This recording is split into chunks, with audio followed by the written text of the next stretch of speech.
this school committee meeting to order at 6:34 p.m. First up, if everyone could please rise for the Pledge of Allegiance. I pledge allegiance to the flag of the United States of America and to the republic for which it stands, one nation, under God, indivisible, with liberty and justice for all. I want to thank everyone for coming out tonight. As I'm guessing you're all here, tonight is the public hearing, the second public hearing for the FY21 final budget recommendations, which the school committee will be adopting later on tonight to go to town meeting in April for citizens' approval. At this time, I'll turn it over to Dr. Kuchenberger and Vinny just to sort of do a quick walkthrough of the budget for everyone to see, and then we'll be opening the floor for comments. Sure. We're actually going to turn it over to the Capital Financial Planning Subcommittee. They're going to give you the presentation, but there was a request for us to try to speak directly into the mics tonight so that the meeting can be best recorded. Okay. Thank you. My name is Gene Lee. I'm the chair of the subcommittee for this Capital Financial Planning Subcommittee of the Hamilton-Wyndham Regional School District. Before I jump in, I want to thank Dr. Kuchenberger and the leadership team of the district for their hard work in preparing a budget for our review. I want to thank the subcommittee members who you'll hear from later tonight, Michelle Horgan and Stacy Menarek. We spent many hours, the leadership team spent many, many more hours than we did in preparing this budget, and I think we have a good budget to prepare and present to the public and also to the rest of the school committee for tonight's review. So, I want to remind everyone of what was approved in FY19, which is a $27 million operating budget. In FY20, the approved budget was $29 million. And in FY21, we are proposing and making a recommendation for a $31.675 million budget that would serve over 1,800 students with 300 professional educators. We feel like this is a good budget. It doesn't provide us with all the things we would like for sure, but it does lead us into a direction that I think will help us mitigate some longer term effects. What you'll hear from next is Michelle Horgan and Stacy Menarek, who will go through some of the other elements in more detail. Jean just said that what this budget allows us to do is we're able to educate 1,835 pre-K through 12 grade students. That's our future. Those are the future leaders. We're able to support and retain 307 professional staff members, respond to the needs of known students through individualized programs and services, maintain adequate class sizes ranging from 20 to 24 students per class in K through 8th grade, maintain existing district-wide programs, maintain athletic programming when fields are unplayable due to deteriorated conditions, provide district-wide board-certified behavior analyst. There's been much talk about this, that students are coming to school with greater emotional and social issues, and we as a district need to address those. And lastly, we are expanding our elementary language-based support program, which will help with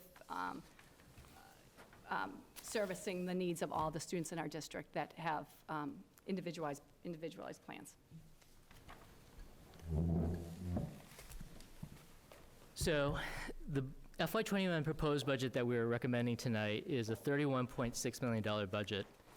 This is over $1 million less than what the tentative budget was. Back in February, the school committee had passed a tentative budget at $32 million. So this is a $1 million reduction from February to now. What is not in this budget is, the next slides will show you what some of the things that we are electing not to do in this FY21 budget. Some elements are being deferred, as you can see here. Some things are being eliminated, and then some things are being reduced. So it's a mix of many of these things. Primarily, what's being deferred is 7 kindergarten TAs at a estimated amount of $300,000. That's a big ticket item, and it was a significant challenge for us to try to address. Again, also on the list is a licensed social worker, which is also not in the FY21 budget. And again, some things will be eliminated, other things will be deferred.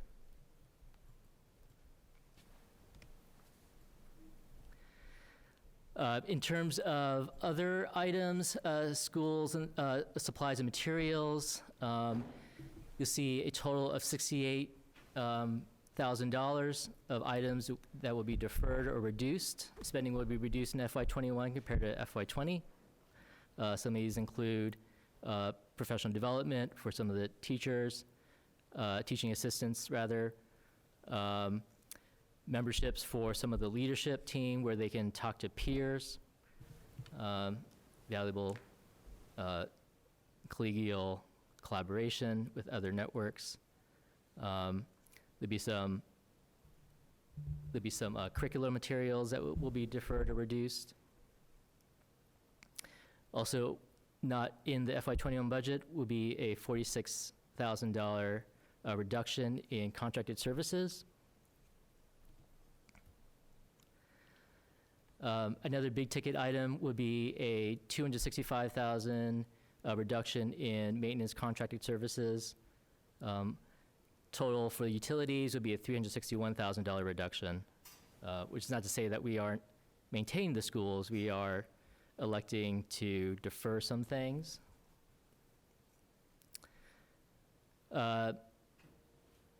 Also on the list is a net impact of $64,000 reduction in student tuitions, as well as a $27,000 reduction in user fees and offsets.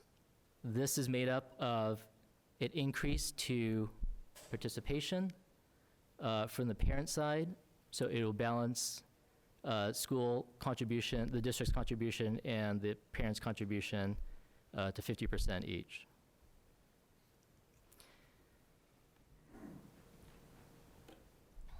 Okay, and for the, besides the budget, we are also proposing a capital budget.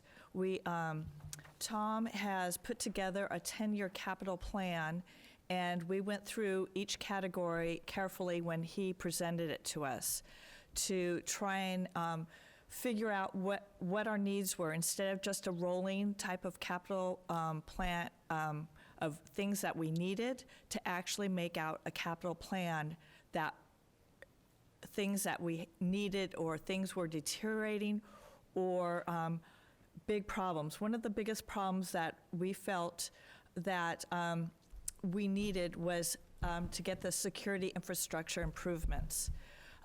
It's a big issue. We're implementing the ALICE program, and we need to have some of these other safety issues worked on as well, because otherwise you can't have one without the other.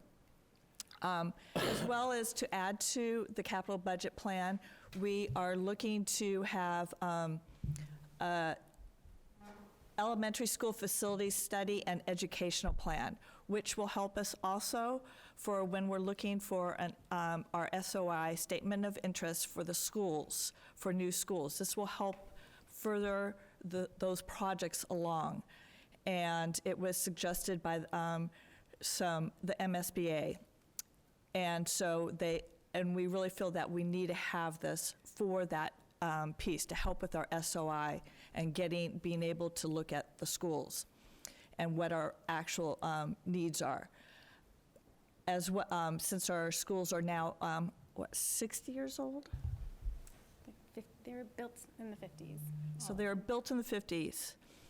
And then also, to replace the sidewalks at the middle school, if you haven't seen the pictures, the principal could also tell you how bad they are. They are basically deteriorating, and they've had to put cones around because of how bad those sidewalks are. They were never put in properly, and now they need to be replaced. So it's a huge safety issue. And then as well, then the next piece is the athletic complex improvement project, to have design project services. And this is to help with the turf field. We need to update this project. The last one that was done is just updating the project. The last one that was done is very old, and it doesn't include everything such as the tennis courts.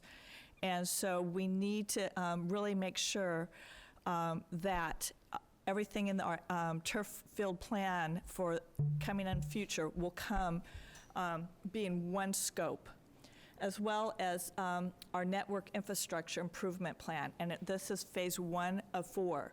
And so and that's really part of our critical infrastructure that we're trying to implement. When we looked at having this plan for this year, we tried to be mindful of our budget. And, but we looked at critical infrastructure and safety really was our priority. And so we have a total investment of $958,000.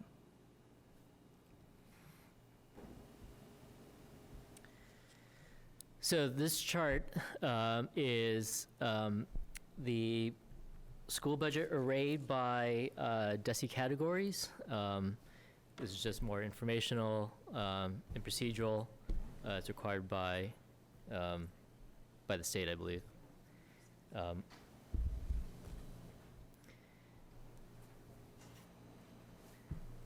So again, what we have here is a $31.6 million budget. I will want to point out that if people had listened to the last school committee meeting, we had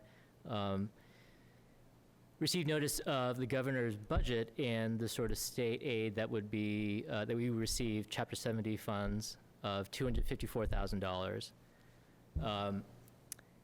The subcommittee is recommending that we apply that $254,000 increased revenue to offset expenses and not increase expenses.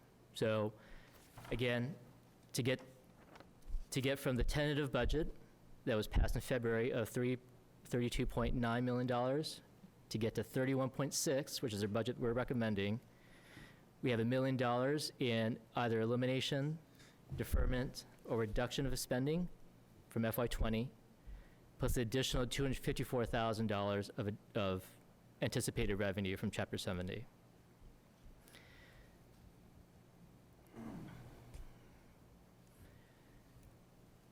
This is a chart of the debt service.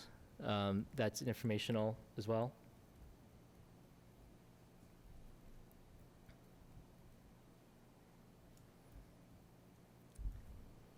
And I don't even know what that is. I can't even see it. This just illustrates the total assessment. Okay, sorry, I can't see Total it. operating income. It's small. Okay, aging eyes. Okay, here we go. Okay. Got it. Okay. So again, we are a regional district, so we are supported by the town budgets of Hamilton and Wenham. So this chart will tell you what the share is between Hamilton and Wenham. All in, so that means operating budget plus debt service. Hamilton side, the assessment to them would be $20,491,736. I think that's the wrong number. And Wenham's share would be $11,447,446, I believe. Apologize if I got the numbers wrong a little bit. So I'll turn it over to the chair.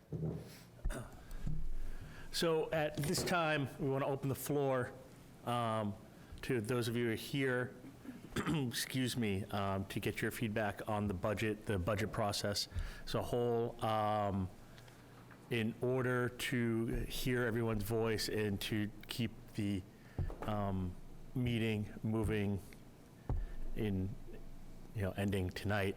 We're going to the standard protocol is to actually have allow 2 minutes at the podium, 3 minutes, I'm sorry, at the podium per speaker, at which point the board does not reply to, and we actually just take the feedback in. So anyone who actually would like to speak, please move up to the podium. Please state your name and your address as you begin. Thank you. Hi. Can you hear me? Okay. No?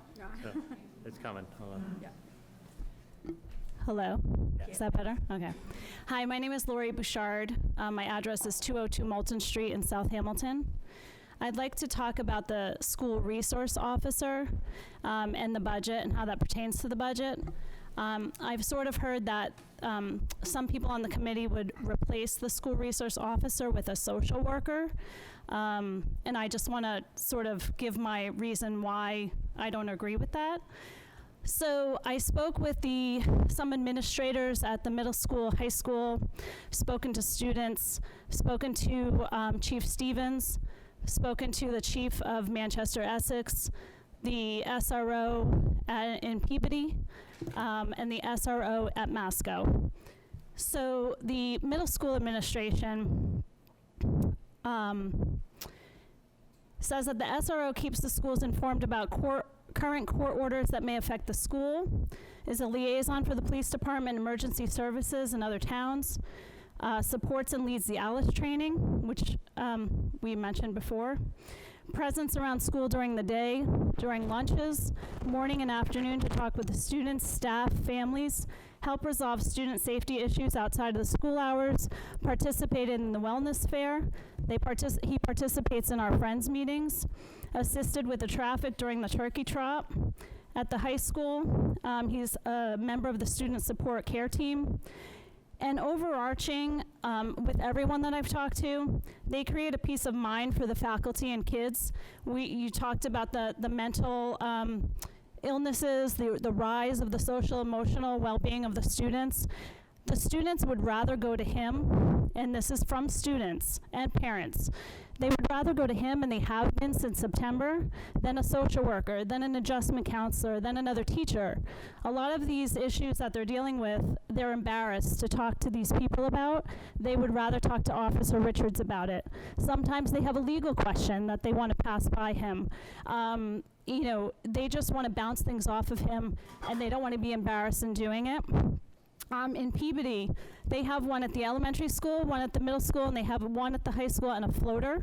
They actually have a really great security system in Peabody where they have actual outside cameras as well as inside cameras that are hooked up to the principal's cell phone, that are hooked up to the SRO's cell phone. They can actually record people at the door coming in, which we don't have any of that. In Rockport, a couple months ago, the school stabbing, the SRO was on scene within 11 seconds, not 6 miles down the road.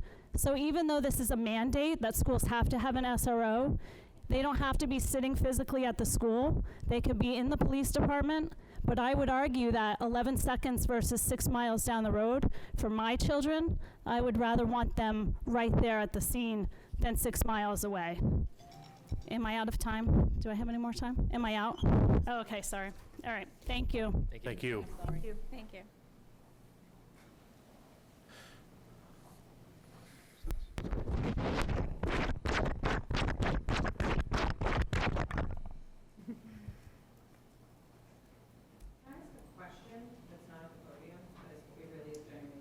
You can't because the TV audience can't hear you unless you're at the podium. Yeah. Okay, yeah. Hi, my name is Lindsay Whitman, and I live at 28 Mayflower Drive in Wenham. And I may also have comments, but I have a question first, just to clarify. The difference between a deferred budget item versus one that's been eliminated. Yeah. Do you want me to field that? Good. So something that is deferred, you can count on seeing again probably next year as another budget ask. It's a priority investment for us, where something that's eliminated, we've either reallocated those resources or reduced the budget by that amount based on our assessment of student needs and programmatic needs. Okay, thank you. That's very helpful. So I do have a comment. So I already introduced myself, so I have to reintroduce myself. But I'll tell you, as part of my comments, that I actually do work in the education space. And for over 20 years, I've worked either for educational publishing companies, educational technology companies, and currently work as a consultant to those companies, as well as foundations that make grants in the education space. So a large part of what I do in my professional life is have conversations with people about what is the right combination of efficacious outcomes for students, as well as a financial return on investment. Because these are largely for-profit companies selling into the education space, or foundations that are, at least the good ones, are looking for a return on their investment. So I come to this entire conversation with that framing from my professional background. And when I look at the budget, I look for what's the thing that's going to have the biggest impact on students, as well as a good long-term financial investment. And the thing that is at the top of the list, which isn't surprising that it was one of the most important things that Dr. Kuchenberger highlighted, at least when I went back and rewatched the budget presentation that you gave, and thank you very much for going through it in detail like that, was the 7 full-time kindergarten teachers. Because as everyone, and Michelle, as you already said, like, I think you said a couple things. It was the investment of kids at the youngest age, and how we have growing needs of students with social emotional issues, even coming in at the youngest ages. My son is actually a kindergartner. One of my sons is a kindergartner here at Bucher, and there are 22 kids in his class. And, you know, so far we're having a good experience. That's 22 kids. And I think at the CPAC presentation, Dr. Kuchenberger, you said, or maybe it was in the budget presentation, sometime you said that students under, or when you have like at least 20 students, DESE recommends that you have 2 teachers. At 18. 18. So my son's class here at Bucher, with Mrs. Twist, who is a fantastic teacher, has 22 students in it, and she's got to really have her hands full. The other part of this is, so there's the need and the student impact. The other part of it is the financial impact. So there's lots of research out there. Dr. Kuchenberger, I think you said at the CPAC presentation that it's like $9 and some odd cents return on investment for every dollar spent. The research I've done, you know, it talks more about pre-K investment, birth to 5 years old, but about a 13% return on investment when you are investing in early education. And kindergarten is not a far cry from pre-K. So that to me is a huge miss, both in terms of educational outcomes for the students and our own like fiscal responsibility, because we're just kicking the can down the road when it's going to be more expensive. Thank you. Thank you very much. Thank you.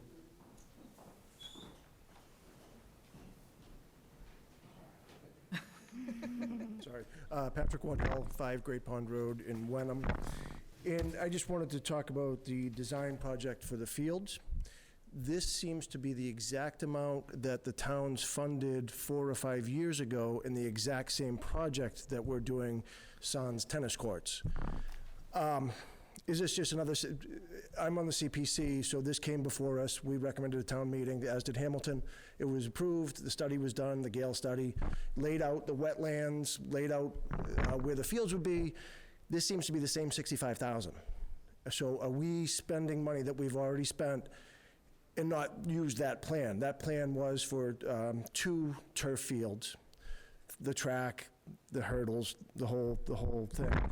So my question is, why are we redoing the work we already have? I understand the wetlands haven't changed. The delineations have not changed. What has changed? Why do we need another $65,000? And I am all for the turf fields.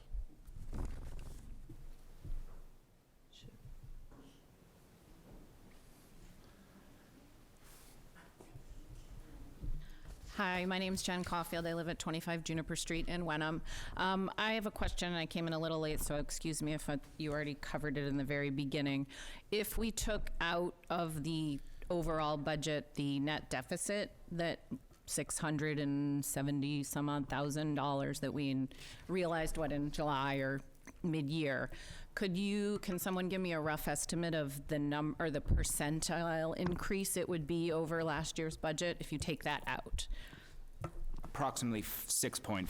Approximately 6.5. And if memory serves, last year's was approximately 5.1 something. Okay. It might actually be lower. I think we have it on a slide here. That's all right. Just kinda say off the top of my Rough numbers. You don't have It's- to dig out. It would be 4.36. Oh, so, Wenham's was about 5.6, I looked it up today. okay. All right. Simply from a messaging standpoint, and well, first of all, I think anybody based on history in terms of percentile increase over the years to, if you look, again, the numbers are the numbers and the money is the money, but really this budget is only increasing theoretically by 4.36% operationally. So from a messaging perspective, I think it's important that anybody who's listening or anybody who's here understand those numbers, most importantly, because, you received a negative checkbook, essentially. So that's just my point that I think everybody needs to understand, and it's critical as far as being able to get people to support this budget at the polls. Great. Thank you, Jen. Thank you.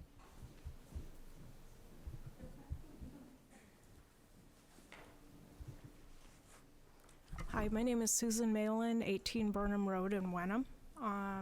And just for background, I was on Wenham FinCom about 10 years ago when Enough is Enough happened. I was liaison to the school committee.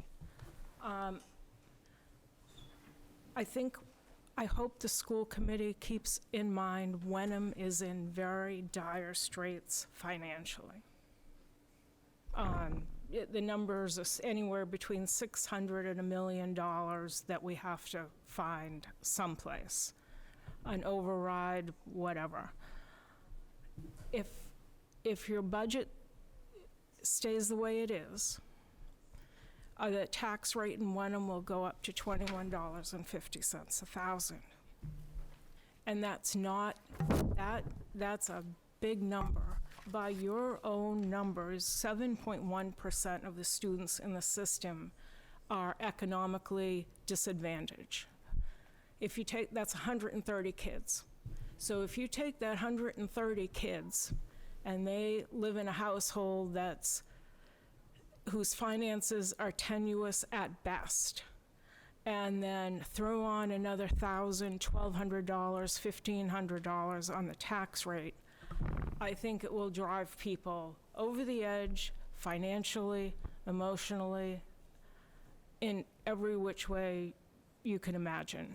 It will drive a lot of people out of town. The property values will go down because people have only so much to spend, and they can't spend it on the home and then the taxes. You're going to see property values go down. I'm not anti-school. My daughter's a teacher. We've spent hundreds of thousands of dollars in the ed category on Quicken. But you need to keep this in mind. And that's all I have to say. Thank you. Thank you. Thank you. Anna Sedzick, 227 Highland Street in Hamilton. I want to start off by saying thank you to the school committee. I can only imagine how hard it was to get from the starting point of what you really want and what you really believe the schools need down to something that's palatable to the public. I can imagine it's a really hard process, but at the same time, I think it's really important that the school committee helps keep the community's eyes on the prize about what's really needed. So I like the idea that you've kept the deferrals in place for aides that support the schools and the teachers at the very youngest level. Similarly, I want to address Lori's comments about the SRO versus the social worker. I don't necessarily think it's a good idea to position them as one or the other. I think some students would love to go to SRO, and I totally agree with everything she said. But at the same time, that's not going to work for every child. And I think the idea of having an awareness of children who have different needs, different approaches, maybe a social worker's approach is going to be better than a cop's approach. They're different people. So in the same way that all of our students are different and have specialized needs, I love the idea that the school committee is keeping our awareness of the sort of social, emotional needs that might be different than just law and order, safety advice. And I think the public should not frame them as one or the other. Potentially down the line, we could have both, and I think we should have both. So that's one comment. I support what Lindsay was saying heavily about early intervention at the very lowest levels, identifying issues and challenges in students who need support before they become bigger problems, whether it's behavioral issues, cognitive issues that then require outsourcing and placement. So I think it's a great idea to put our money earlier as an investment. So thank you for that. My only comment, just to draw awareness to, is in regards to fields and planning and facilities, is Title IX is a huge issue for me in this community. I think it's one of those really sneaky things that creeps up on you. The subconscious bias our society has about women and girls playing sports as sort of this forgotten class of people is something that I've experienced personally as a coach, as a player, with both a boy and a girl who play sports. So whatever planning is going on with fields and schools, I just want to remind everyone, Title IX has been around for almost 50 years, and yet women and girls are categorically ignored all the time. And I think our community can and should do better, both as a moral proposition, but also because it is the law, and it has been the law for a long time. So thank you for your awareness of that, and thank you for your hard work to actually give the schools what they need. I would vote for this budget 4 or 5 times over if I could. So thank you. Thank you.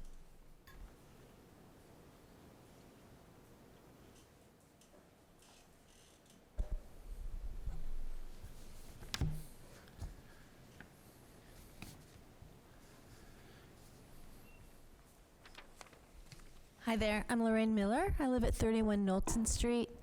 I have 2 juniors in the school district. I'd like to thank everyone who's worked so hard on the budget. I feel that the budget is reasonable and may help alleviate some of our expenses that occur presently, such as sending students outside of our district for services. And it seems to also be forward-thinking. We have a lot of big expenses coming up with a roof maybe for the middle school and so forth, and I'm glad that people are beginning to think about how that's going to happen in the future. The one thing I'm most concerned about, and the reason I'm here, is I wanted to talk about the security system, which I think is really important, and also having an SRO. I've had the opportunity to listen to Kent Richards in various events at school, and I think he's a real asset. And in terms of safety, I think everyone would feel better if there were cameras in the building and outside of the building, just to make people feel more secure, but also it's a good investment in terms of deterring vandalism and so forth. So those are just 2 things that I felt strongly about and wanted to mention. Thank you. Thank you. Thank you.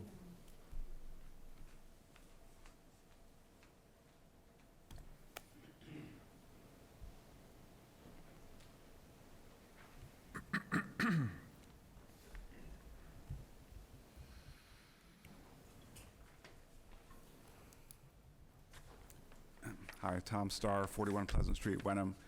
I just wanted to present a different point of view about the tax burden. I realize it's a burden, but I also think that if we don't maintain the schools properly and keep student achievement at a high level, our property values will decline. It won't matter what the taxes are. Thank you. Thank you.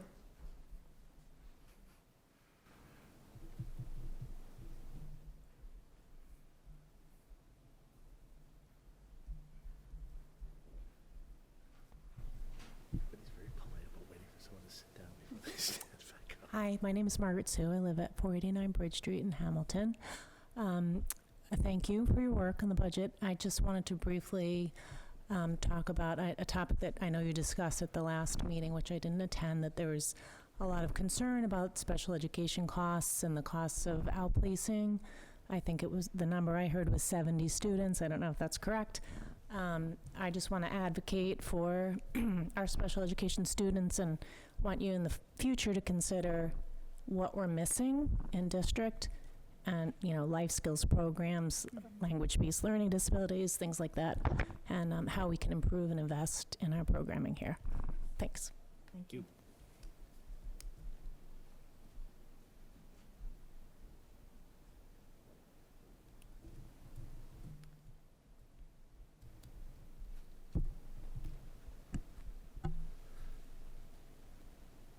Is that it? Anyone else?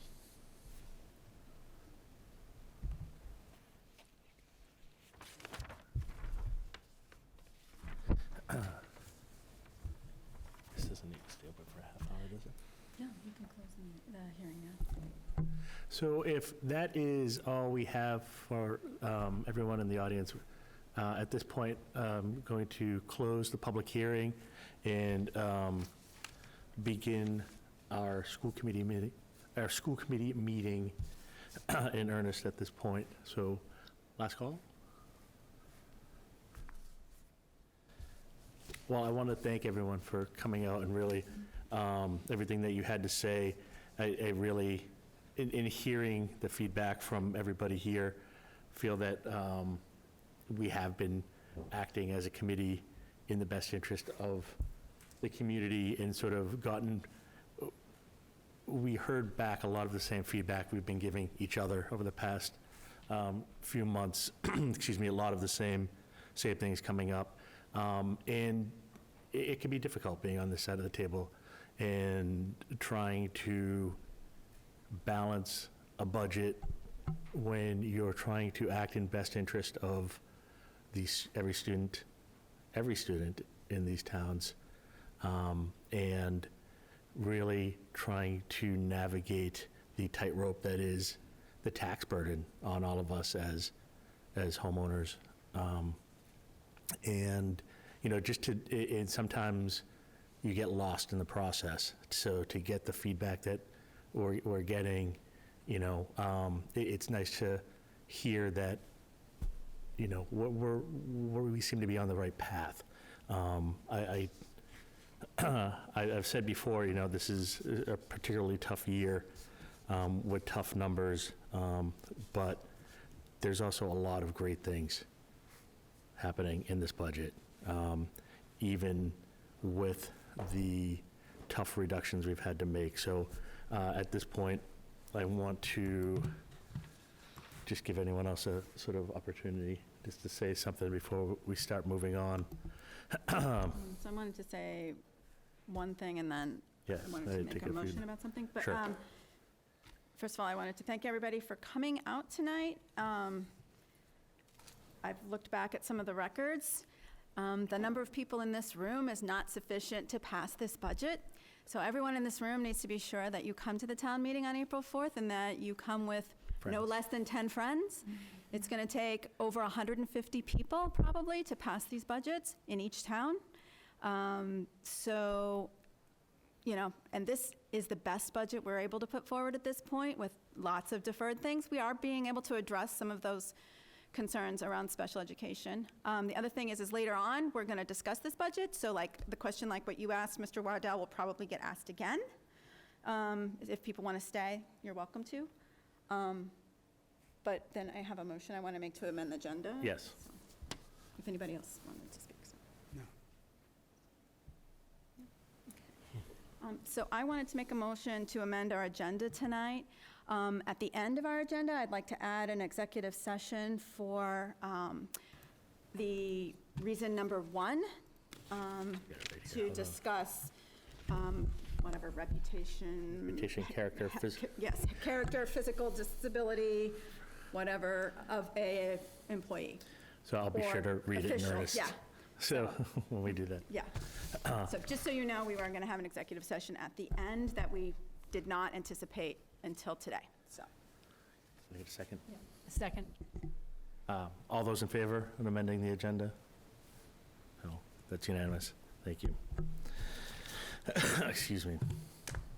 All right, we're trying to save paper here. It's super hard. So it's very hard to do. So if you see us fidgeting around on our laptops, that's what we're trying to do, is sort of just navigate the tabs.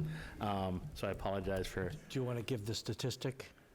that So- we heard from It was like Alan. Do you remember it? $84 a meeting to have the packets, yeah. 3.5 million sheets of paper printed in the district last year. So, 2,000 per So the student. next one is superintendent search. Do you want me to just take that real quick? sure. Okay, so superintendent search, they had their first meeting last night.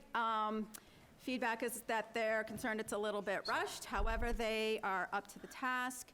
They will be meeting and making their final decisions by March 11th, which means we will get that in a meeting on March 11th, which means we have to have a meeting on March 11th. And then start the us going to visit and the visitors coming to our district. When the visitors come to our district, that'll be an opportunity for parents in the community to also meet with them, and then also have an interview at night that you would be welcome to attend. It's a super awkward process where all interviews are in public, so yay. But on that point, when we go to visit, it's going to be important that we go in pairs to visit these people, and we wanted to set aside 3 days in that week, and I'm sorry, I have to pull up my calendar. Will that'll be us going to That would be visit? us going. So you could probably anticipate that would be a 9 to 1 thing. So we can make that decision now, or we can make that decision on the 11th, but people need to be knowing that they're going to have to take a day off from work. Me particularly is going to be super hard because I just have returned to work after being off for 2 months, but, We're used to you not having you. You're fine. you know, so, I have a pretty flexible schedule, so okay. All right. other people can choose first. Are people wanting to make that decision tonight, or are people wanting to make that decision, like, in So do we, a week? I was gonna or say, on the my 11th. my Mondays, Wednesdays, or Fridays actually end pretty early, so I could probably be pretty flexible myself. Can we make it now? We can, if we want to. Yeah, tell me the dates again. So, I was trying to pull up that calendar from our It's agenda. the 13th through the 19th, correct? It's that week, the 13th through the 19th. The Friday, then Monday, Tuesday, Wednesday, Yeah. Thursday, and alternate visit is the 20th. But if we do that, then we can't make the decision until the next week. So, Which would be the 25th, right? Is there no school on the 16th? that is, no school here. No Yep. school here. So, true, we probably couldn't have a visit. Thanks for reminding me about that.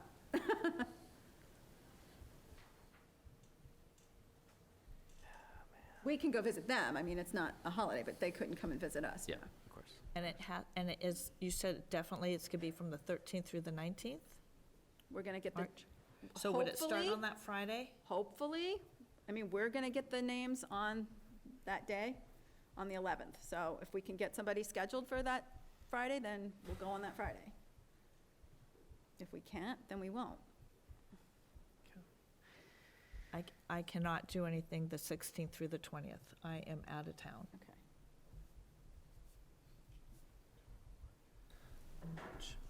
I'm in the wrong month on I my can calendar. set aside the 16th and the 18th. 16 and 18, and that's an either or, right? Or is it both? Yeah, I could do Either both if needed. or. Okay. Michelle's most days. I don't know, Peter, can you? I'm in the same situation as you. Yeah, Right. if I have to, I'll. So like ask a for one person- day? yeah. So, okay, so 16, 18, 20, I'm pretty flexible. If you, given enough time and the need, I could probably do any day of the week. Okay. 16, 18, 20 would be easiest. All right, so I'll just ask her not to schedule one maybe on the 17th, and we'll try and do 16, 18, 20. Yeah. Do you have availability then, you think, Ty? I think the more notice, the better, Okay, and I'll figure it out. okay. So I'll have her just put them aside now, and we'll do that, so. And then we can talk about this another time, but we're gonna need someone to help with the days of the interviews when people are coming and going, because we don't necessarily want them to pass each other, because we want to be able to maintain confidentiality. Education is a super small community. We'll see if maybe someone in the district office can do that, or if we can trade off a day. so just keep that in mind for And again, those I have nights. flexibility in town, so It's at night, though. it's fine. I have nothing going on at Okay. night, so that's fine too. Okay. Baseball season. It'll be March, it'll be a little early for that. So, okay, all right, thank you very much. Okay, the next. All right, up next, we are going to seek approval of the proposed changes in the FY21 user fees. So, do we have a motion for that? I move that the Hamilton Wenham Regional School Committee vote to approve the user fees to be 50% from the 60/40. Second. All those in favor? How about What about discussion? Sorry. Discussion. I'm sorry. I'm like ahead of myself. So, Go ahead. I'm sorry. So we should just keep in mind that not too distant past, we had 100% user fees. It was a big deal to bring that down to 80, a big deal to bring it down to 70. My personal opinion is, when we voted before, it was to bring it down to 50/50, and there was some sort of mix-up somewhere that took it to this 40/60. So in my opinion, this is correcting the vote that we had originally had. I pay these user fees. I do not find it outlandish for me to have to pay $200 and $300 for what and $400 for the next one coming up. So I would support that we do this, but I do think we need to study this issue. I think there are other alternatives. The 3-sport thing, maybe that isn't the way to go, meaning that you get your third sport free. Maybe we should be reducing all fees for all sports versus giving this one to people who play lots of sports, or maybe we need to have a set fee for just playing, and it's not based on the particular sport. But I feel like this issue needs to be studied and looked at, but this is the right move for this budget. Yes, it's been, it's been questioned. I questioned it.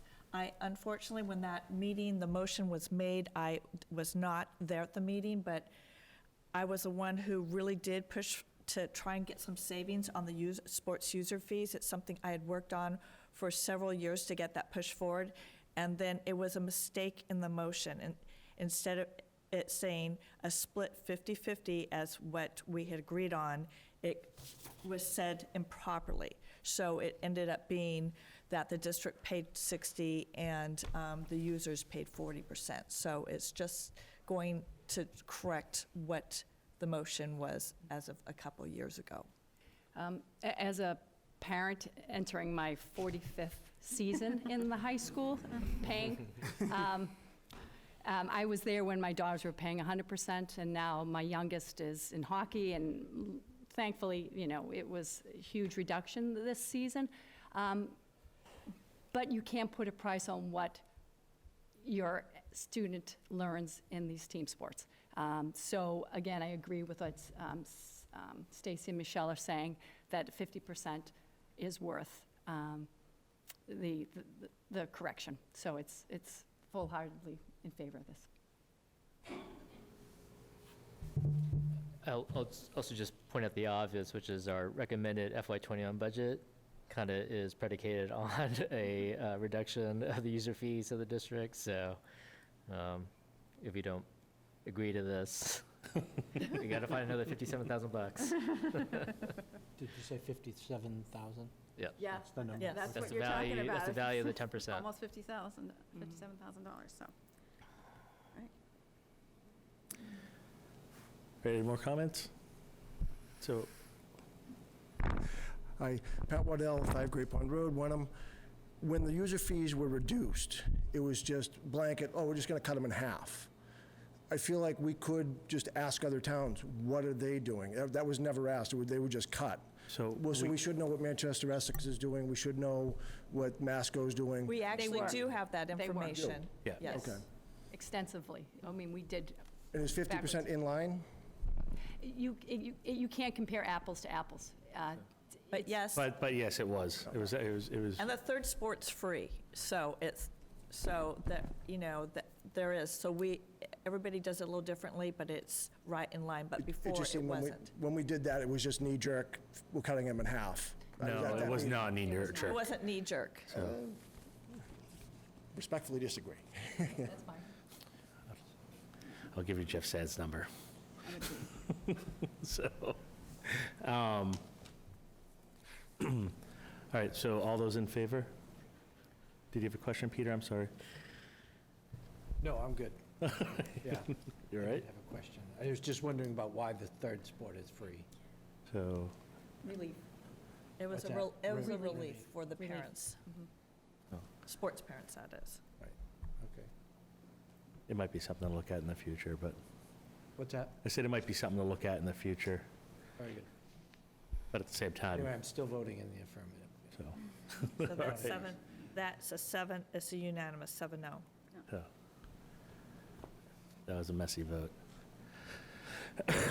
All right, up next on the agenda is to adopt the FY21 final budget.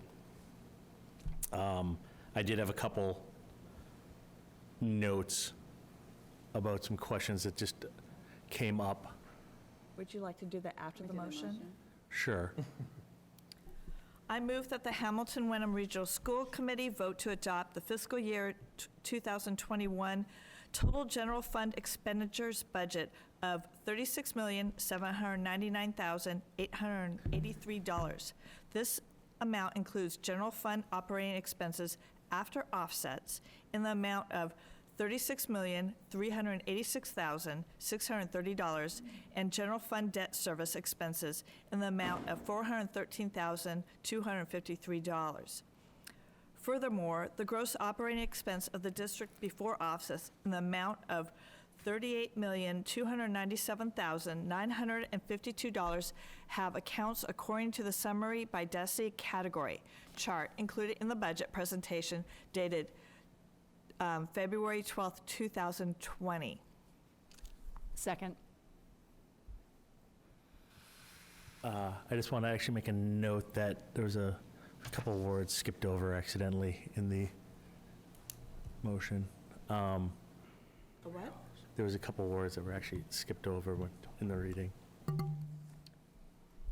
I'm just following what I have here. No, I know.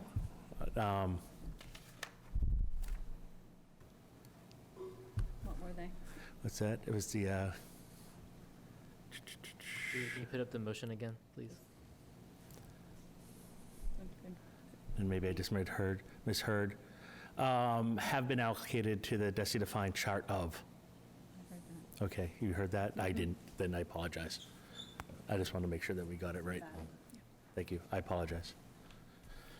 Was there a second? I second already. Discussion. So at this point, we'll open it up for further discussion.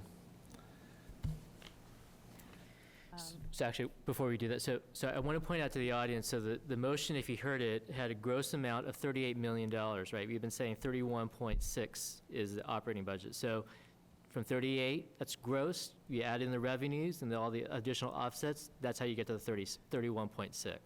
Okay, so it's not a typo. There's 4 motions in total, and they each build on each other. Yeah. Question about Ms. Malin's comment. I remember when we had the Joint Finance Board of Selectmen Committee, and I don't know if it was Hamilton or Wenham said the mill rate was going to be 22.5 per, but I think that was based on the 13%, right? Yes, that. Have that today. And not as the 8.7%, right? That came in, you got it as well, right? Okay, so I asked that question of both the town administrator and town manager today, and the finance directors got back to just us. Pie is super nice sometimes, but, so they did not have the 8.57%, but for 7.3%, the increase in a tax bill for our median home of $575,700 would be $794, and for 8.8, so somewhere between there, it would be $956. So that's just for the school budget increase, is my understanding, so. Which town is that? This is Wenham. Okay, sorry. Just So wanted to- then Hamilton's numbers are different, and I wasn't sure why, but they said that the increase in a median tax bill for the exact percent that was proposed by us of the 8.75% would be, 8.57. I'm sorry, 8.57, would be $464.45 on the median home value, which they did not give us that value, so. And I think theirs was a little bit less than Wenham. Yeah, so theirs is about $465 increase, whereas Wenham is probably around $850. So, for the median home, you know, so if you live in a bigger home, it's more. If you live in a smaller home, it's less, so. Are you done, Peter? Can I? Yeah, I just wanted to thank you for that information. That's the increase, it doesn't say anything about the mill rate, but. Yeah, so the mill rate was for Wenham, between $20.32 and $20.60. Because they don't give us that exact percent, it's between 7.3 and 7.8% are the ones they give us. So Right. that's the mill rate for them. They don't give the mill rate for Hamilton, but it would be an increase of 44 cents on their mill rate, is what I think. Oh, yeah, the median home value is $543. Sorry, I didn't see that before, in Hamilton. Oh, thank you. I just want folks to. And the mill rate, so the mill rate is on here. It will be $17.42 in Hamilton. 1742 in Hamilton. I just want folks to know that I'm very aware of the mill rate, because when I moved in 11 years ago, it was down around 13. And it hurts. For It's- Hamilton? Wenham. Wenham. Yeah. I mean, it's almost $3 a day extra. that? It's almost $3 a day extra next year in Wenham. Good thing I don't drink coffee. So, yeah. Okay. So. I'd just Bill? like to point out that we heard a lot from parents tonight in favor of the SRO. I'd also like the board, as we all know, that our leadership team is deeply in favor of the SRO and feel that that is the best use of our money, and he is the best, Officer Richards is the best person for our schools and our children and our community, so. I have a question about an expense that we pay. How much do we pay the town of Hamilton to direct traffic at our schools? It's $70 a day for 180 days a year, so it's about $12,600 a year. And is there a reason why our SRO can't do that? I know at my school, the SRO does that, so I didn't. I have heard that touch point in the morning is really important. Julie did mention that, I believe, in one of our meetings. And I think if, you ask the principal, especially at the high school, Mr. Tracy, that's so important to connect with kids. And as parents, we do pay for that fee, I believe. Vinny, I might be wrong. Comes out of the parking fees. fee, the So, detail on the 1A. I've always wondered what happened to Yes. my money, so Yes. thank you very much. I think for me, as a parent, because my children can't pay for their parking, for some reason, that's on me, that's a good use of our money. And again, to have Officer Richards at the door saying hi to kids and connect, and we all know, when you can connect a face with a name, and it works, so.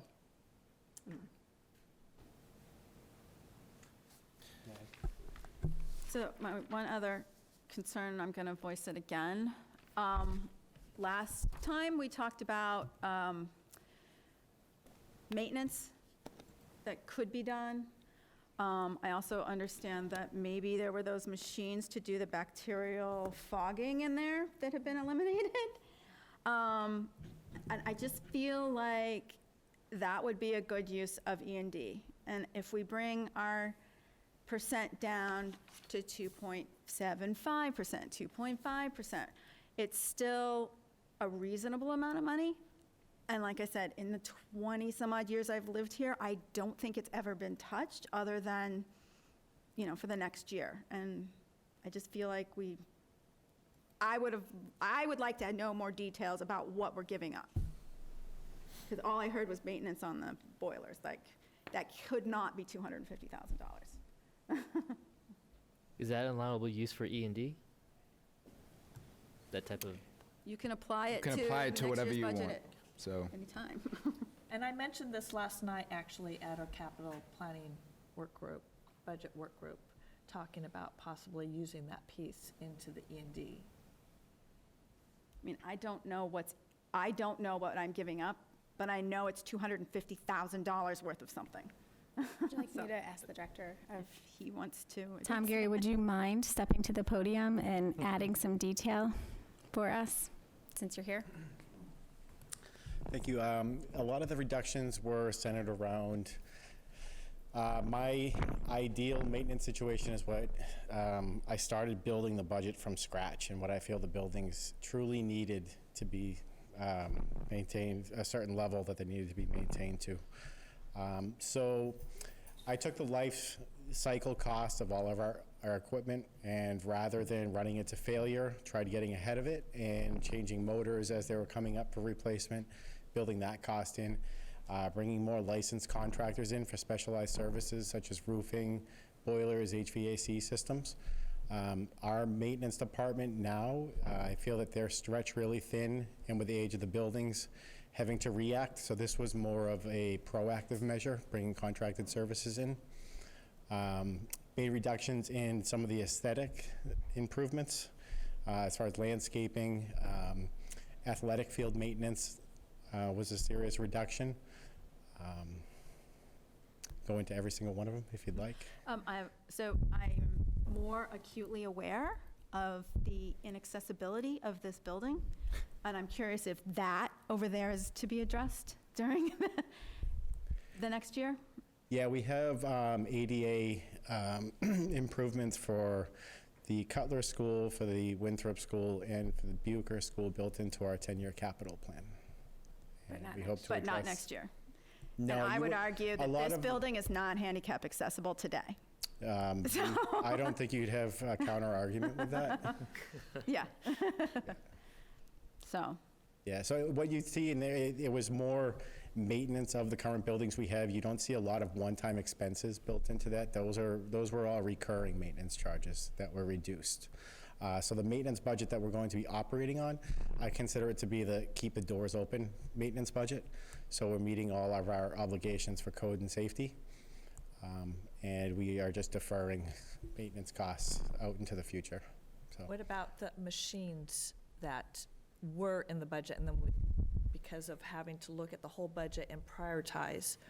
Yep. Could you talk a little bit more about those?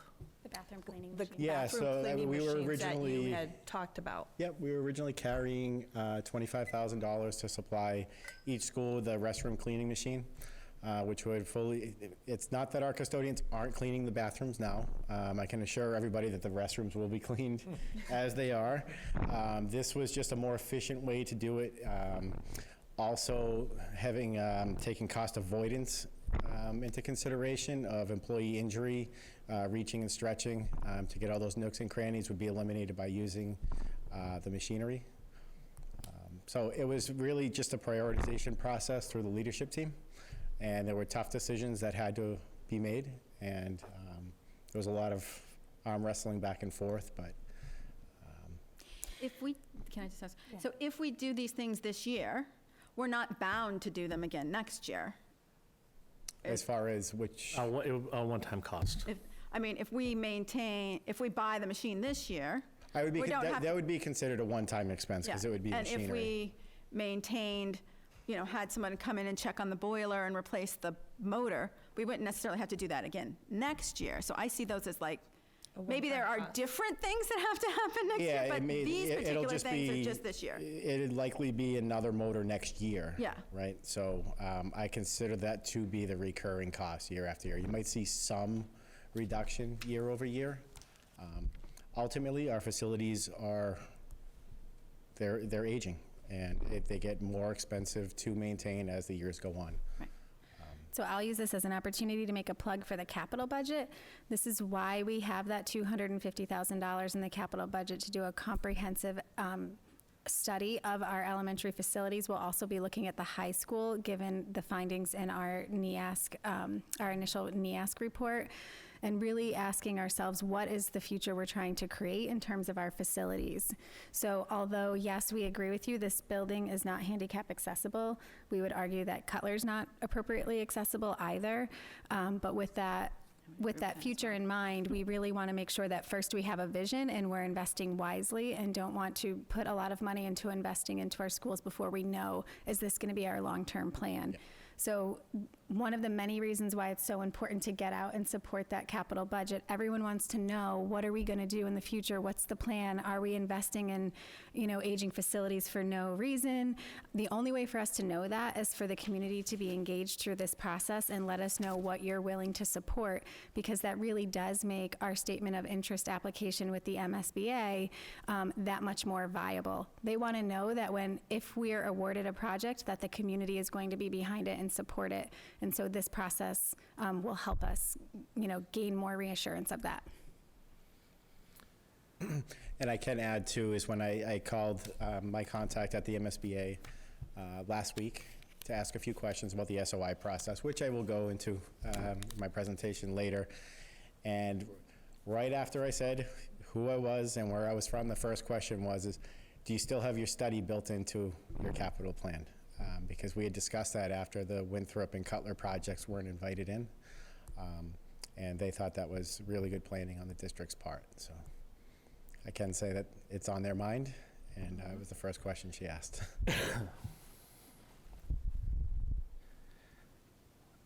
Thank you, Tom. Yep. One thing I definitely want to bring up is I had mentioned after last meeting, sort of in passing, going at a future meeting, actually going over E&D and sort of what it can be used for and what it can't be used for. I think we just sort of underlined the need for that. It can be used for anything. So it's not a stabilization fund. But it has to be voted in to be used in the next year. What do you mean by what it can be used for and what it can't be? What do you mean by that? Because it was always my understanding that it was a one-time cost. It's recommended to only use it for a one-time cost, but you can use it for other things. And it needs to be approved by the towns, the whole process of actually using it and utilizing it. Right, which is why we're putting it in the budget this year, because it'll be approved at the town meeting. Right. We already have, how much do we have? I think it's 217 or 71. Is already being pulled and put in there.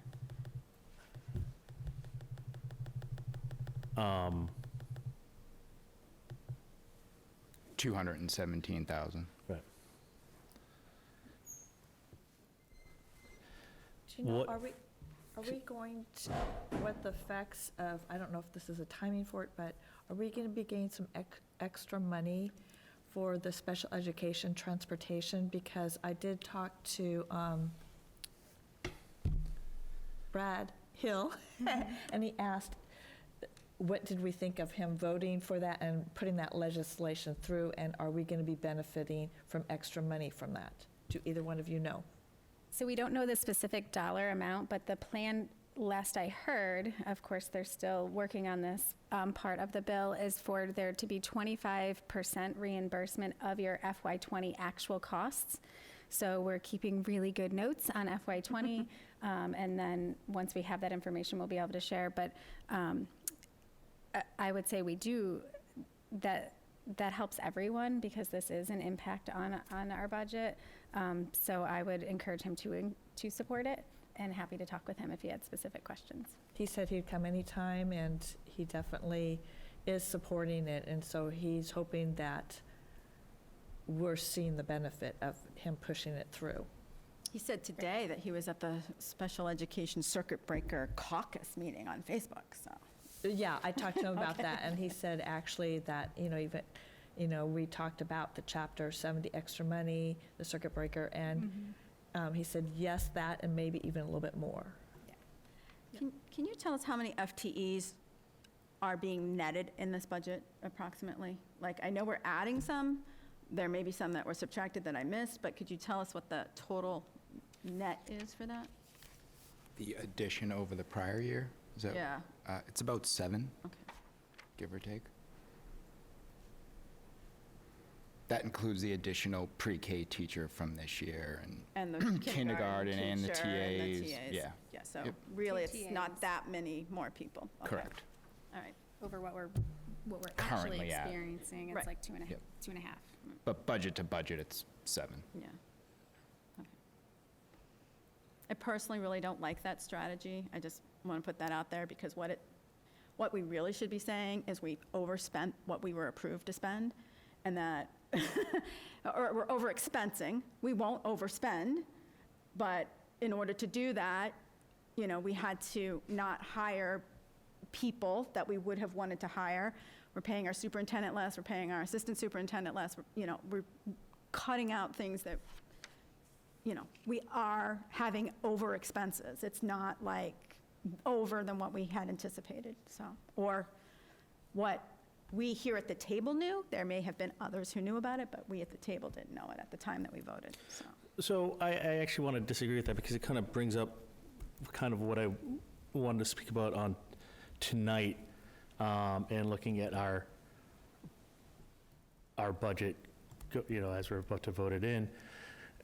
And that's the weighing the demands of the other boards and towns with giving us a number that we have to meet and coming up with a budget that tries to meet that line, right? In this very recommendation tonight, we see a red line of $90,000 for a possible,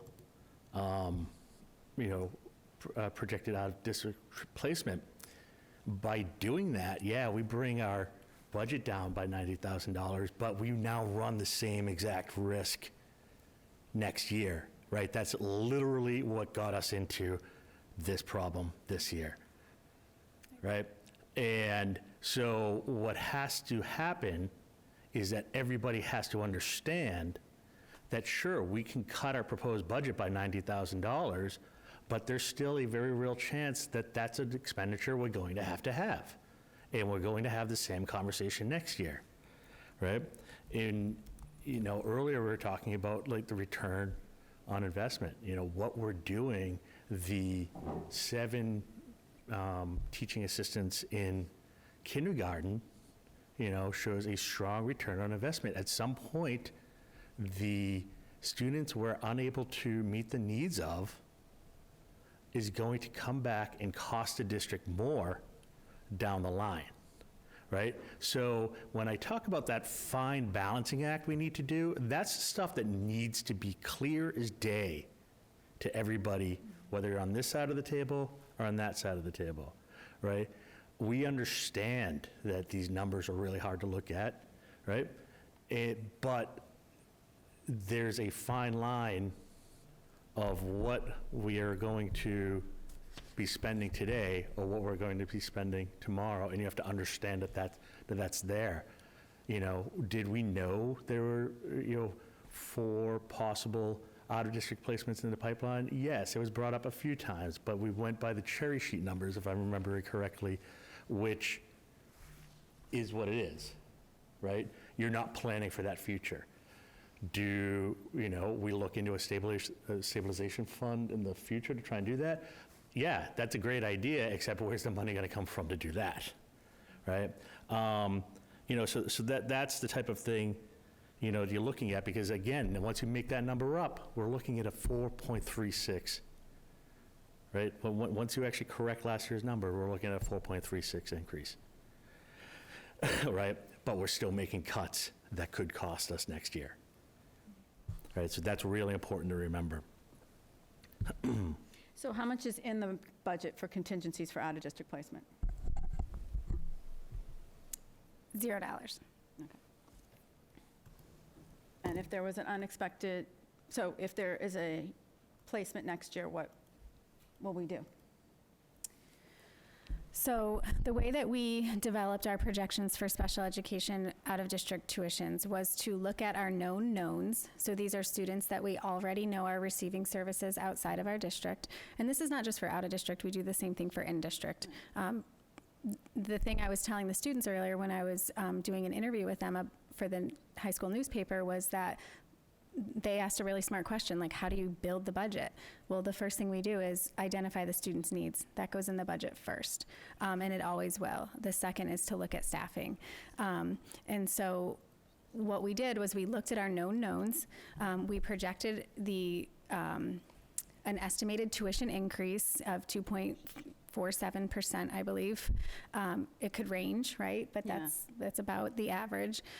And then we looked at our known unknowns. So these are students who we know we're working with families and we're talking about either creating programs for them here or locating programs for them somewhere else, because those are our only two choices when it comes to meeting student needs. We either create or we locate. Or we can enhance what we have currently, which this budget allows us to do.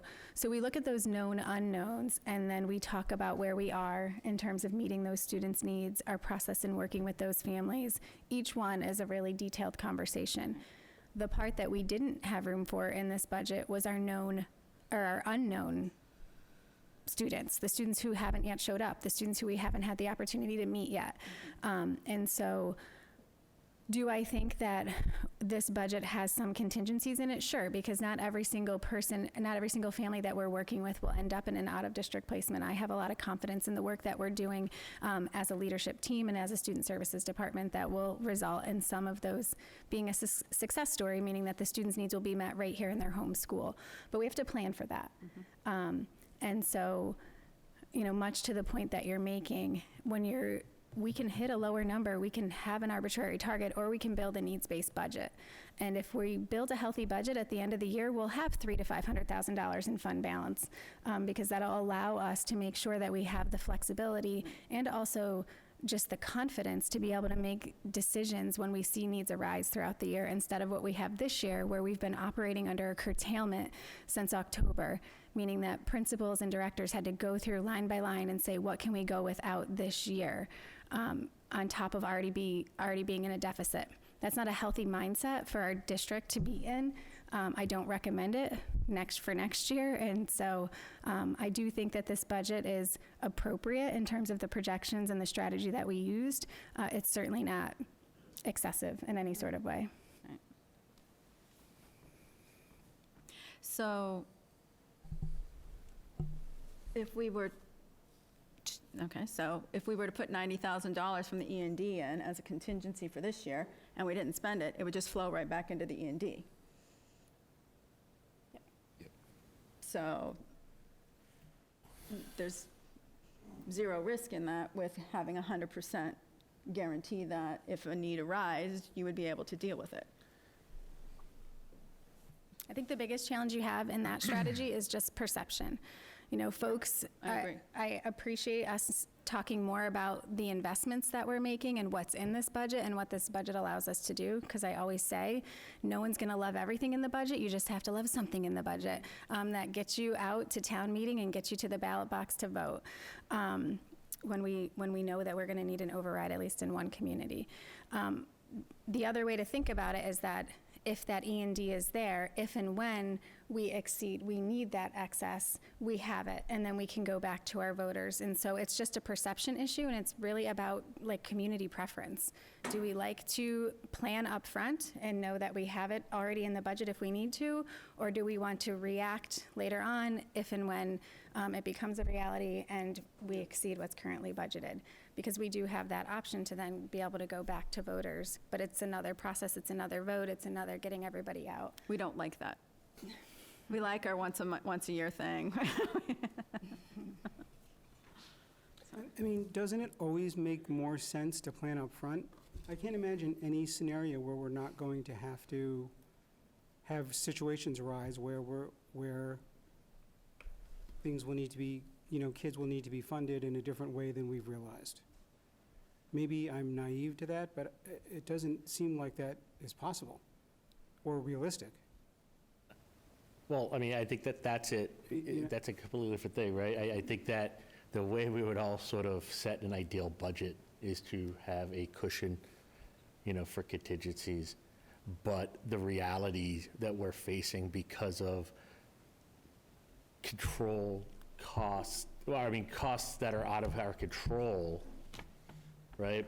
Like, say, the price of healthcare, which is looming ever larger every single budget year, right?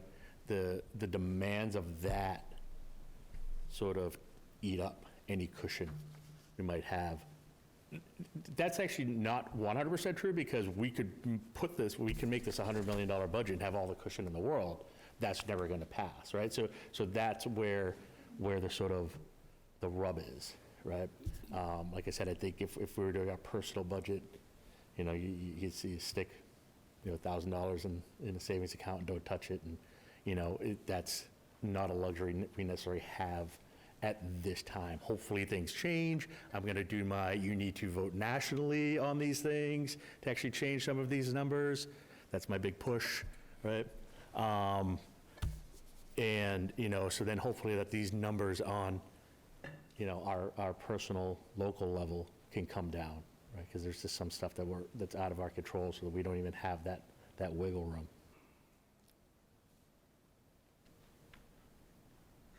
So if we go forward with this and it passes, then everything's good. If it doesn't pass, then we would be back here. Could we, at that point, vote to use more E&D for the second vote?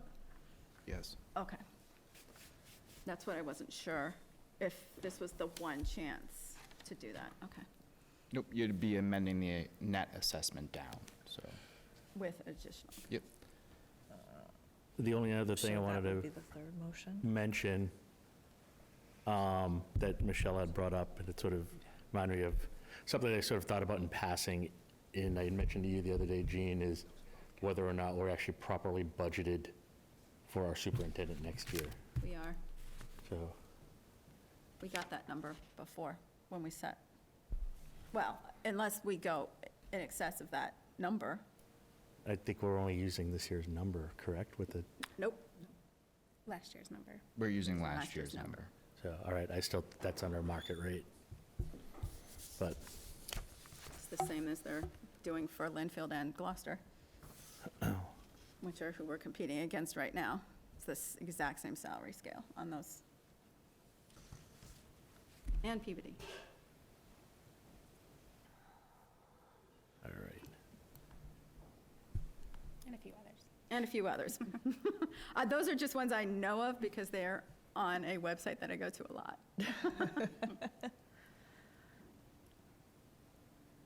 Are there any other questions about the budget? The .6 FTE assistive technology elimination, is that? Can you bring the mic over a Oh, little bit? sorry. The .6 FTE assistive technology special ed person is, can someone explain what they do, and are they losing a job, or are we just?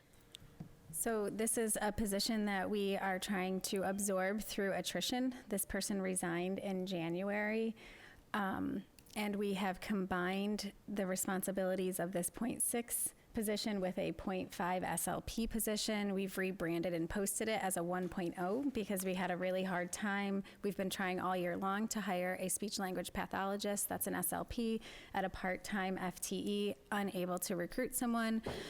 So it's actually currently posted, so if you know anyone who is interested, we would love to have some awesome candidates who want to grow with us. And so we have categorized that position and updated the job description. We even just edited it the other day to try to make the job more attractive.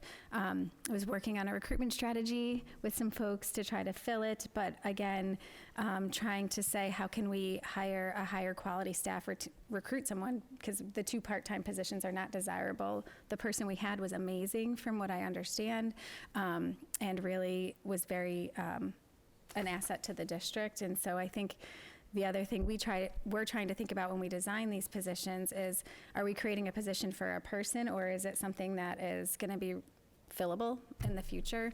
And sometimes we find these, like, what I like to think of as like magical unicorns kind of staff that do these amazing things for us, and it's hard to then kind of quantify it when you go to find a replacement. So we're taking our best effort at it and trying to get some feedback from the field to say what would make it more desirable. Great. But it is a bit of a risk on our end. Thank you, Dr. Kuchenberg. Yep. And I guess the other part of the budget that I have a hard time with is the deferment of the 7 kindergarten teaching assistants. I understand it's not elimination, it's a deferment, And this has been in the budget in Well, it years is past, somewhat too. of an elimination because it got eliminated this year because it had been grant funded. So we currently have 5 part-time teaching assistants that support 5 of our kindergarten classes in 2 of our schools. The hard part with grant funding a position through Title I is that the amount of our federal allocation adjusts each year, and also which schools qualify adjusts each year because we don't have enough economically disadvantaged students district-wide. It's school-based and site-based. So that comes with additional restrictions. The tricky part, even with the 5 folks that we have now, is that they are part-time. They don't start typically until mid to late October because of the grant cycle. And then we have inequities. We have one school that doesn't have the same level of support as the other 2 do. And even with that, the other 2, and this is not a reflection of the TAs that we have, we're grateful for their work, but they're only part-time. And so again, if we're really trying to talk about ROI, we have to either decide, are we going to do something fully and realize the full benefit, or are we going to piecemeal it and realize a piece of the benefit? And it's not unlike whatever it was, well, I guess it's been a while since my kids were in elementary school, but it's not unlike when we went from having the tuition-based full-day kindergarten to having 100% full-day kindergarten. That was $300,000 just to increase, partially because you had to increase 2 teachers to full-time, but you also had to take the revenue that we had gotten out of the budget. It was expensive, but it was, the time to do it was in kindergarten, so. Are we talking about capital at all, or just the budget? Just the budget. Just a budget. Okay. That'd be the third motion. Sorry? That'll be the third motion. Right. Yep. That's what I thought. That's what I thought. Are we ready for a vote? So, yeah, I was just going to ask. So, all those in favor of the motion on the floor, about the proposed FY21 general fund expenditure budget? All those in favor? It's unanimous. You should make note that it made a 2/3 vote. Excuse me? You should make note that it met the 2/3 vote. So, the unanimous vote meets our 2/3 requirement. Excuse me. Now the second motion, Stacy? I move that the Hamilton-Wenham Regional School Committee vote to assess the towns of Hamilton and Wenham a combined total of $32,088,532 as amount necessary to operate and maintain the district, as well as pay debt service for fiscal year 2021. The district's assistant superintendent shall determine the amount apportioned to each town, and the district's treasurer shall certify such amounts to the respective treasurers of each town within 30 days of the date. Second. Any discussion? Bless you. So this is just the stuff that we just voted on. Correct, Yeah, it's the just same the number. breakdown. Yep. The per-town breakdown. Again, this needs a 2/3 vote to pass. I think, isn't everything budget-related? I don't know if this does, but So, it doesn't matter. I always operate under the fact that it's everything budget-related. Any discussion? All those in favor? Unanimous, which meets the 2/3 requirement, should there, if we needed to meet that. Third motion. I move that the Hamilton-Wenham Regional School District hereby appropriate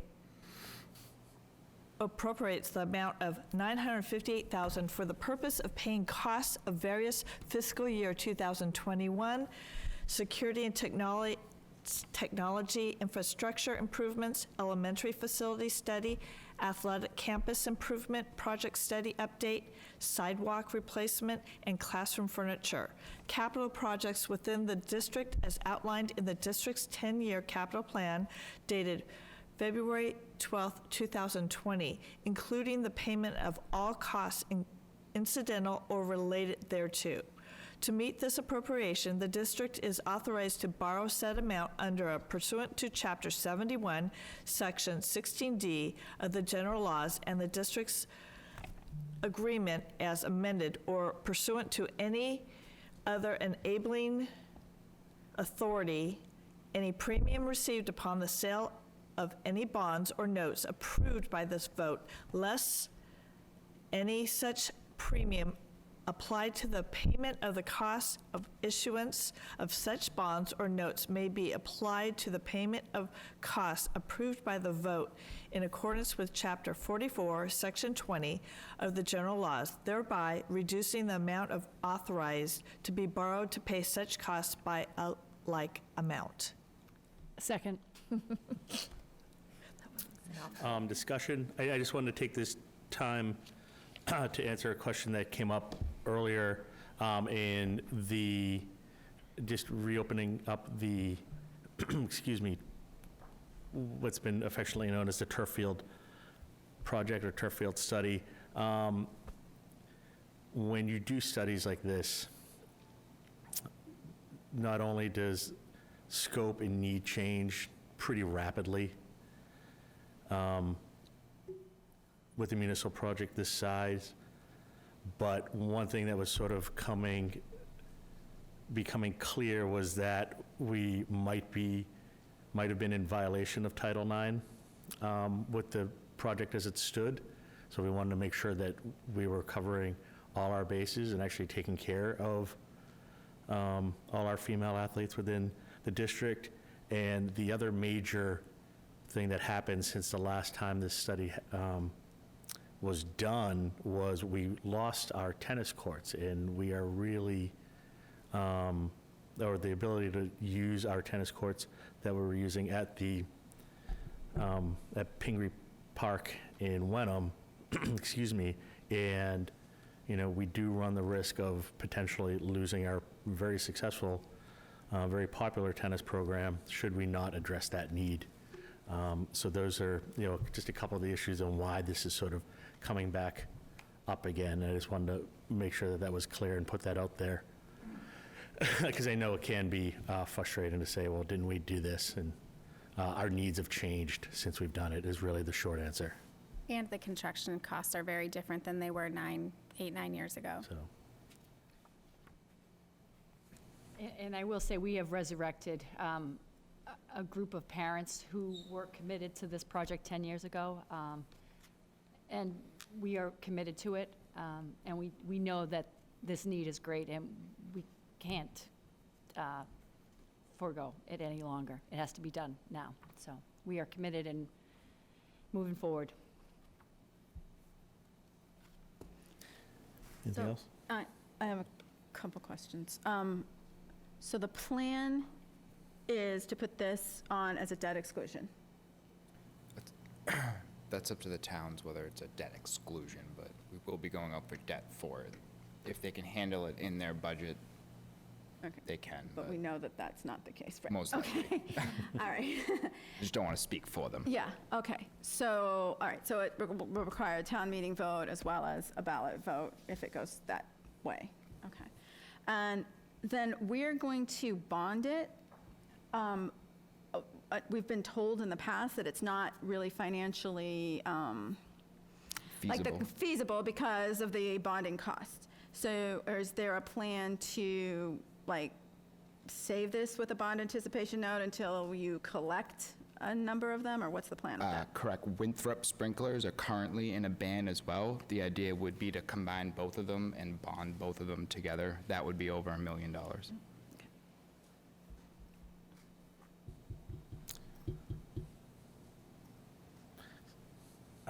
May I? Yeah. Yeah, sorry. The number one topic for community outreach to me in my email box has to do with the security and infrastructure improvements. I just want folks to know that. And I do have a couple of questions and one comment. The sidewalks at the middle school, I did stop by intentionally just to look at the sidewalks, and they're treacherous. They're a liability waiting to happen. But I also hope that maybe it can be a learning, since it's a school, like a learning environment, because they have new concrete technology that will outlast this, but also absorbs carbon. So it could be a learning tool for the students as well. And lastly, the furniture. Could someone explain to me what the classroom furniture and equipment, is that for?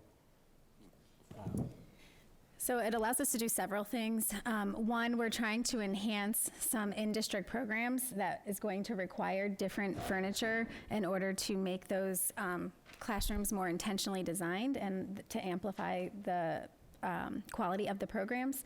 The other thing, we've been kind of slowly upgrading our furniture from the original furniture at the high school through Ed Fund grants, and we are grateful for the support of Ed Fund. But the intention of the Ed Fund isn't to supplement, isn't to supplant our operating budget or our capital budget. It's to let us try innovative things, and then once it's proven that those innovative things are leading to good results for our kids or positive outcomes for our kids, then it's supposed to be the district's, the intent is that the district would then take over that responsibility.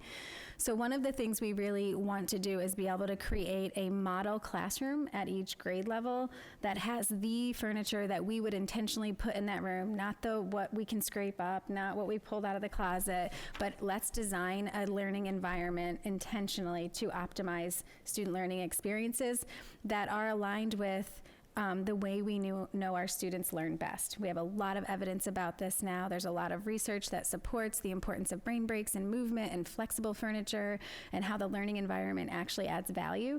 And so we will prioritize the program development first. We will then make sure that the middle school has all of the desks and chairs that they need to accommodate all the students that they have coming in the middle school this year. They're going to have 3 large classes in 6th, 7th, and 8th grade. And we're tight on furniture as we speak. And then we'll start to build those model classrooms and really engage the staff and students and being intentional about what we put in our rooms and not just grabbing whatever we can find or asking for leftovers from here and there. Yeah, because that middle school classroom's got to be going on 20 years old. 1998. Yeah, so, and furniture wears out. Like at my house, it doesn't last 20 years, so. And kids destroy stuff quickly, so, yeah, okay. Not our So, kids. When we, Oh, yeah. Your kids are my kids. Don't forget that. when we go to choose the furniture, you said it was going to be research-based.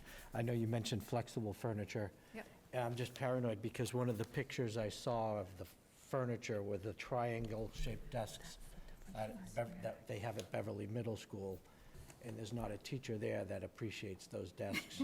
That is true. They're too small, True. iPads fall off, water bottles fall off, everything falls off. They only can do one configuration. Yeah. There's no other configuration other than a four-person configuration. And my argument is the standard, the classic rectangular desk with 2 students per side is the most flexible because you can sit 4, 6, 2 students around them. So I don't want to speak for Tom, but I know that he has a very clear vision for the way that he's going to collaborate and engage folks in the process so that it's not just someone looking through a magazine, picking out something that looks kind of neat and different, but instead actually, and if you think back to the fall when we had one of our school committee workshops where we brought in some different types of modern furniture, if you will. We'll do a lot of that. So teachers will actually get to test drive things and maybe go to some furniture shows if there's some local and really talk to their colleagues in other districts about what works and what doesn't. we want to make sure that we get it right, and that's why we're not looking for a full replacement across the board and really honing in on just making that one model classroom and then scaling it up over time in a way that our budget can sustain. Scale, nice, okay, great. Make sure it works. Yeah. Smart. Thank you. Yep. Anything else? I'm going to make this plea to the public, which is that the capital budget is just as important as the operating budget. Okay, the elementary schools are 70 years old. It's like we don't have space, we don't have the facilities, we don't have the structure to do specialized services, to have improved educational opportunities in the modern age. ADA compliance. ADA compliance is just as important. It's not an add-on. Everybody talks about security and safety. There's a significant investment in the capital budget to do that. Okay?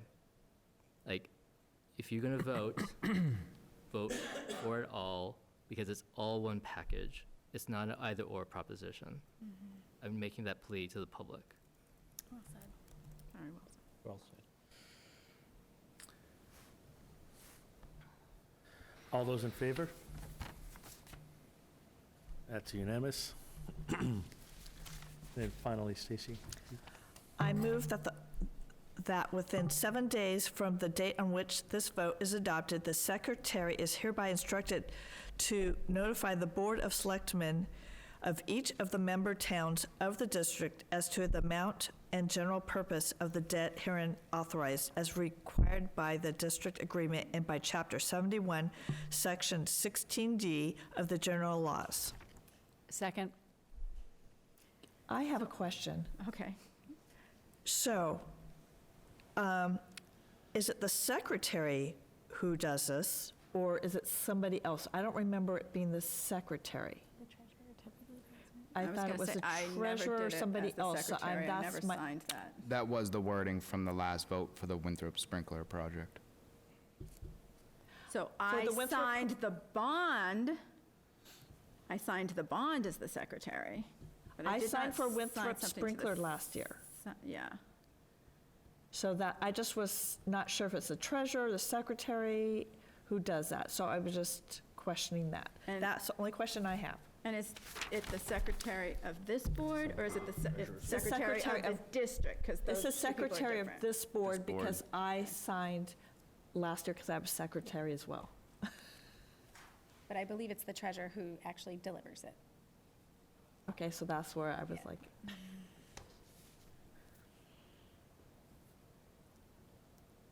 So basically, it just says, hey, everything we just voted, we're going to tell the towns, it's not a secret. Basically. yes. Yeah, okay. So I think that's a good idea. We can all go together. We'll do a roadshow.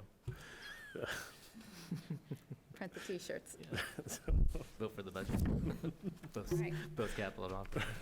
Let's vote. So should we go for a vote? Yep. All those in favor? I was making sure everyone was done. So that's unanimous.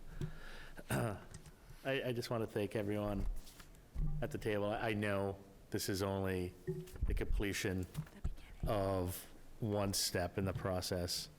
One giant leap. But it is a giant leap, exactly. And the amount of hours that was put in between the, this board, the capital subcommittee, and the administration, and even the building level leaders is so greatly appreciated. The reason we have such a great district is the work that you guys put in really digging deep and thinking deeply about what is the best thing for our students, and trying to come up with the best budget that we can, and really trying to keep things, the spending under control. So, I want to thank all of you personally for all the hard work you've done. Thank you. Find my agenda again. Can I just add a little plug for those of you that are craving more information? Sure. If you go onto our district website under district budgets here over on the sidebar, there's links to all of the presentations, and we're putting documents up here, and we're trying to get everything that we've produced, because we've made a lot of different types of communication tools. If you start at the bottom and work your way up, you can follow the whole journey. But if you're looking for talking points or specific numbers, we're trying to put everything right here for you like we have in the past. So it's like a one-stop shop for you. On this presentation that we did tonight, I know you pulled up another slide from another presentation. Could you possibly add that to this presentation so when people are looking to refer to? Yes, that one. Okay. That, because I don't have it on mine, that we could add that in our links so people are saying, wait a minute, that's not in this. Just, thank you.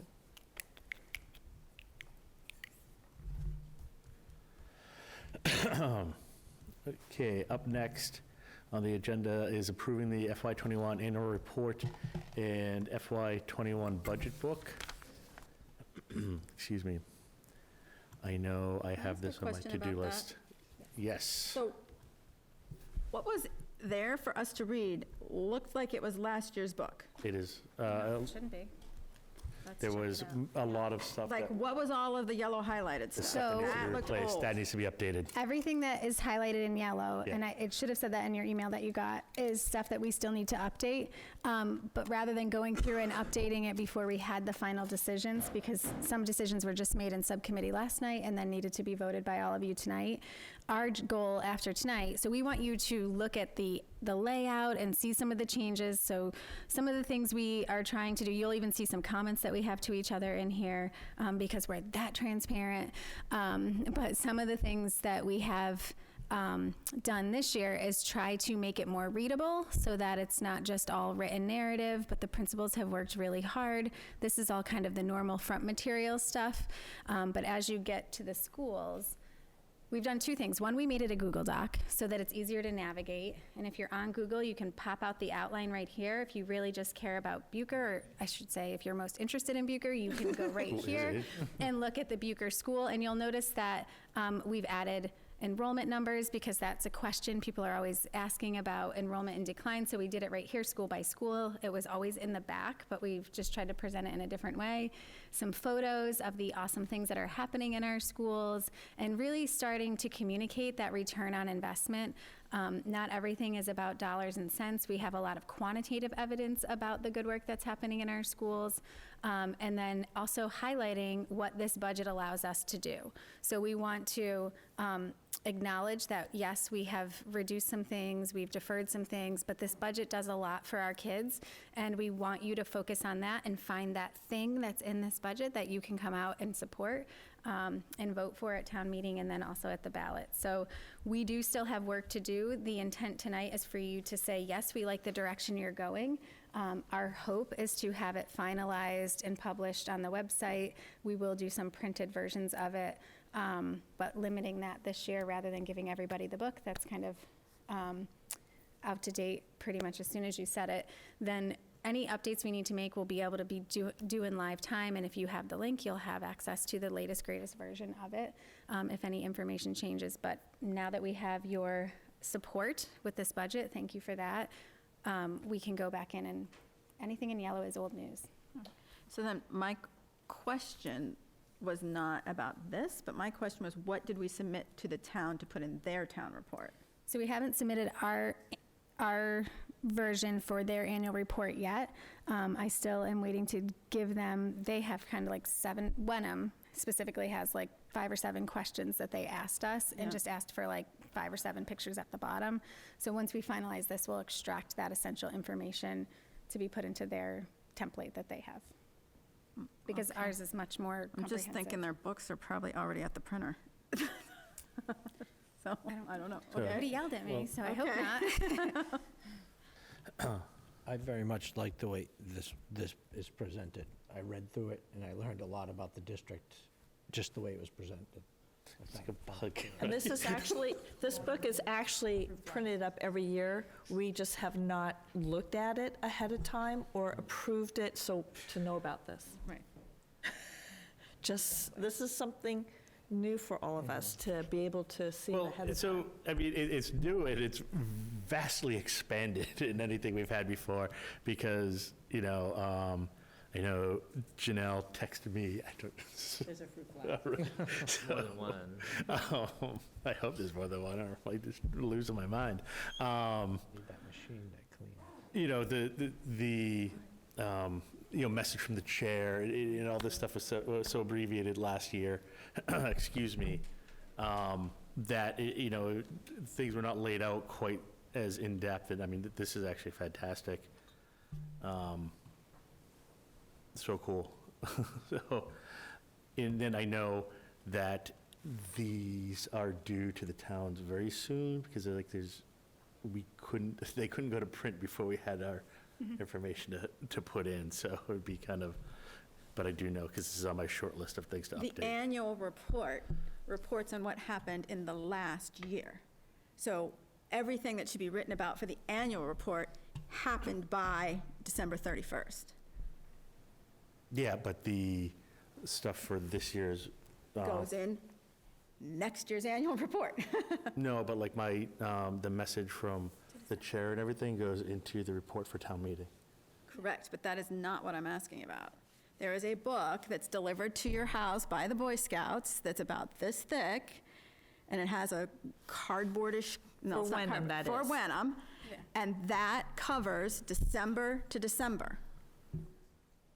So on another board that I serve on, we were told that the deadline was way back in January, so I'm wondering if we're not going to be in that book because we haven't submitted it. Now, you're saying you don't know what the deadline is, or you just got it, or? No, I got the information back in December, but I was under the impression that this like the budget information needed to be in there. Well, the annual report is what happens in the year. Right, but we're on a different year. So I'll check Right. into it tomorrow. Yeah, okay. Yeah. I'm confident that they would say. I'm sure they will let you. I'm sure they will.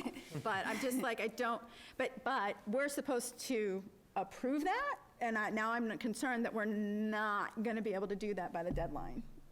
Okay. So, you know. Not that we haven't approved all of the information. We approved the budget last year, you know, so. Right. We just didn't have this information this year like we did last year. We did not get this. Right. Until after the town meeting. Yeah, we got this book after the town meeting last year. Yes. We didn't have a preview till after. I learned a lot. We're trying. No, I know, that's what I'm saying. I realize that you're here for the first time and everything's happening for the first time. Yeah. So, okay. So in like when terms you of have the a baby, format. right? You know, how do you feed it the first time? How do you change the diaper the first time? How do you do everything the first time? Well, and this was called always the annual report and budget book, so I was thinking the two went hand in hand, so that take Right. full ownership of that. But in terms of the direction we're heading, before we spend more time finalizing all the format, are you liking this format? Do you want us to continue down this path? and Yes. just- Yeah, no, definitely. I like the format. And it's appreciative. Yes. Personally, up at the front end, I feel like there needs to be a little more narrative about what you're trying to address. Like, I kind of stopped reading when I was like, this is all old stuff. I was like, that's old, that's old, that's old. So I stopped reading, so I didn't read it as closely because I was annoyed that it was all old, so. Anything not Okay. yellow is new. Okay.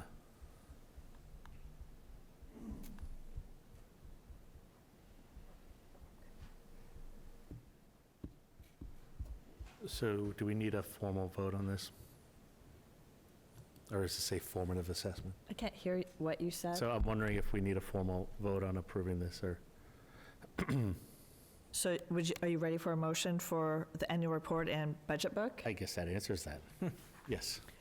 I move that the Hamilton Wenham School Committee approve the fiscal year 2021 annual report and the fiscal year 2021 budget book as in the exhibit with changes to come on the budget book with our final numbers that we voted in. Second?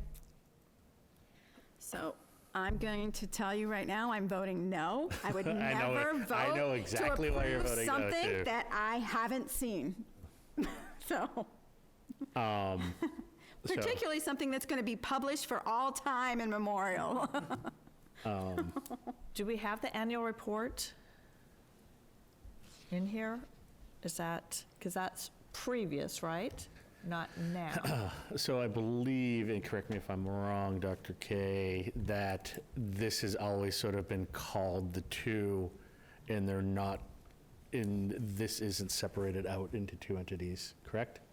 Not that I've seen. This So- is the only thing I've seen that's named the annual report and budget book. So this is one report with two names in the single name, if that makes sense. I think if we want to set a goal to pull them apart in the future, that's something we need to look at moving forward as we are in the 11th hour at this point. And I know that makes no one feel comfortable. But. I just don't know how you can approve something that we don't even have. Yeah, exactly. Like, I mean, there's not even the chair approve chair something that's letter going or- to be this is- developed. That's like saying, I'm going to approve the policy on animals in the building without ever seeing An animal any in the words. So you've had the budget book. I mean, Right. this is it. The parts that are highlighted in yellow, we couldn't update until we have final vote. Right, so why do we have to vote on it tonight? So that I don't was think gonna, you do have to vote on it Okay. tonight. I was bringing it forward tonight because you had asked about it prior to the meeting. see, And now we're going back to my formative So, assessment. Okay, it's a formative assessment, it's not. we just Yes, we want like you the to see direction you're going see in. how it's coming. It's coming along great. Should we And just table the Keep motion? checking in, because we're updating it every minute we have. So we'll just, So I would say table the vote as it's, it's more of, for your information, this is what it looks like, is this a good direction? yeah, I'm fine with that. So do How we does need to the, amend? so Michelle, you were saying that the annual report goes from December to December? Yes, It would be, It's not a fiscal year then. the state of Massachusetts requires every municipality to submit to the official record an annual report from December to December. That is a state law, and it's with the state archives. Yeah, that's fine, but then it should be approved annual report and not a fiscal year 21 right. annual report. So that's what I'm saying, is I think moving forward, not this an- needs a to be. fiscal year I think report. moving forward, this needs to be sort of broken out into two separate things. Correct. Like, do you have an example of what was done in the It's past? also I'm December. trying to look up the town report right now. December, So December is it's like not two a school big years. thing, that's, I don't know what that would be either. The state runs on a. I on a know that July Anthony to was June. wanting it to like win period. awards and things, so we were trying to really do a nice job. So, Well, maybe we should, I've let- seen let- no example, so. let's send you out of here with the, I have seven annual reports right in my laundry room on the counter. of course you I'll do. send them over. Why don't we reach out, we'll definitely table this, sort of reach out to Anthony, find out what he was thinking about. We can circle back with We can Michelle, just look find it out up what we've online had. right now. So I don't think we're gonna solve any problems right now, But I like it, the direction it's going. so. Yep.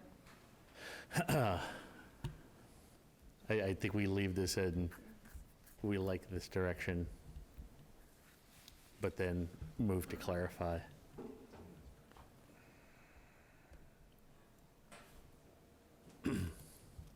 So do we need to make a motion to table this item?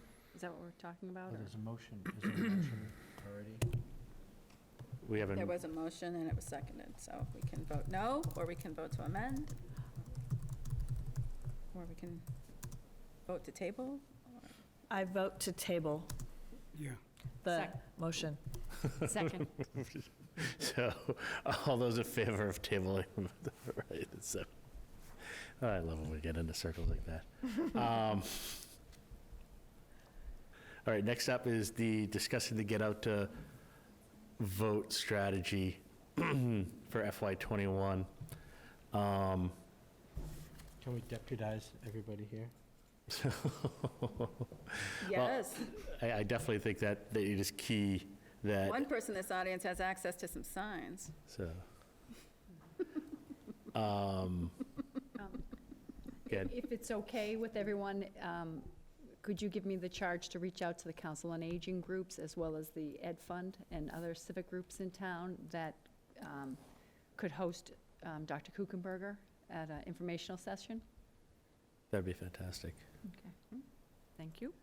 Are you doing for Council on Aging for both towns or just Hamilton? I'll do Okay. both, because I have a connection with both. So would you guys like me to update, we did the flyers in the past, whether or not we decide we want to print them in, again, but I could do them so we have really easy to read. You know what, I didn't think that Infographics before? flyers were real valuable last year, and many people, including myself, did not get those flyers. Well, again, we don't need to print it My as much as neighborhood, a having lot it. of them, my whole neighborhood did not receive them. I But we can just think, still make one and well, also looking at the cost, too. And- I think the key strategy, honestly, is attendance. I will say this out loud. Town meeting is really not. Oh, man, we know what you want to say. I'll say this next. There's only a few more months on the board. Town meeting really isn't a very democratic process, honestly. It's not. Like, a lot of parents can't attend town meeting.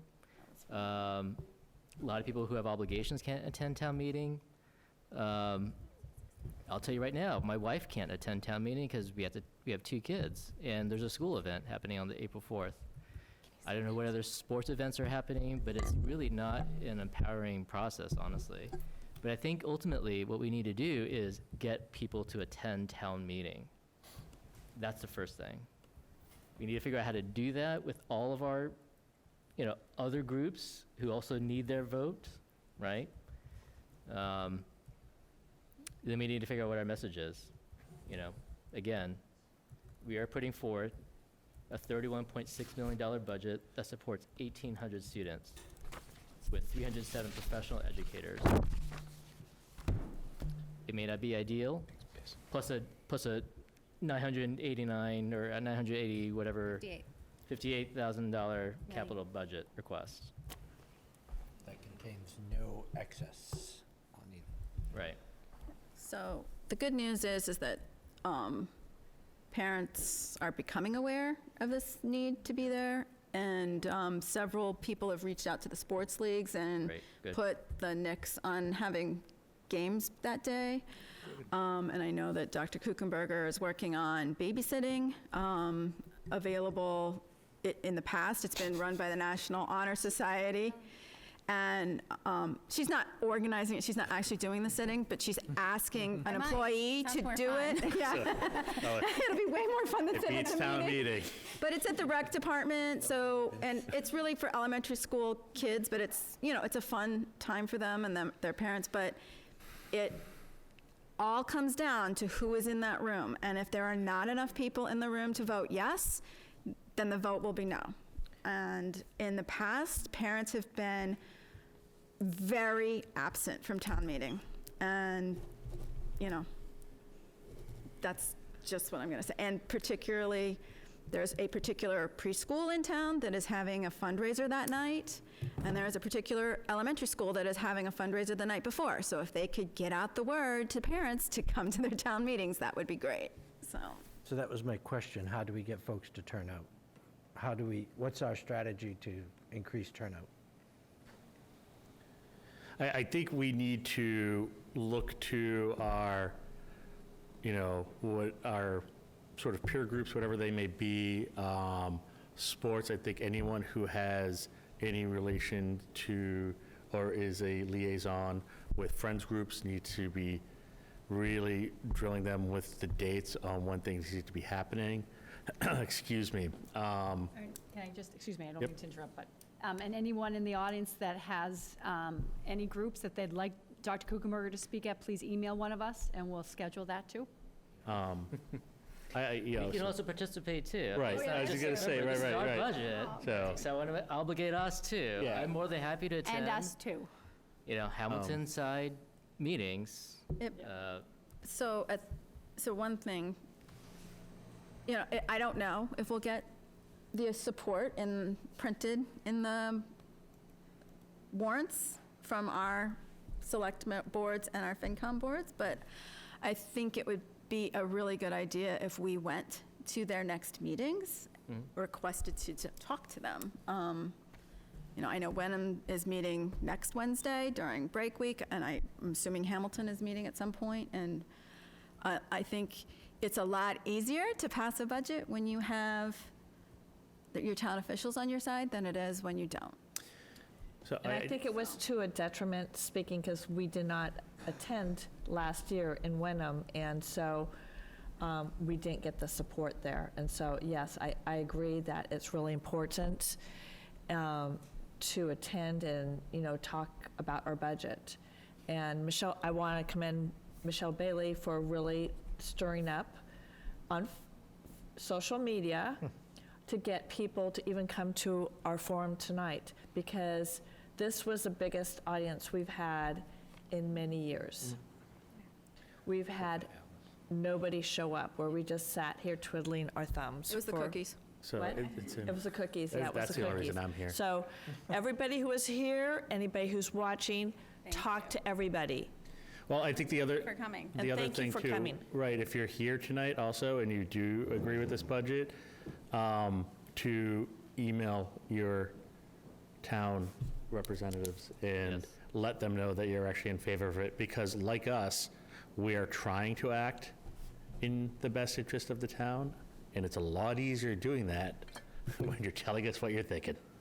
So, Being a civics teacher, can we get students to get on their parents about turning out?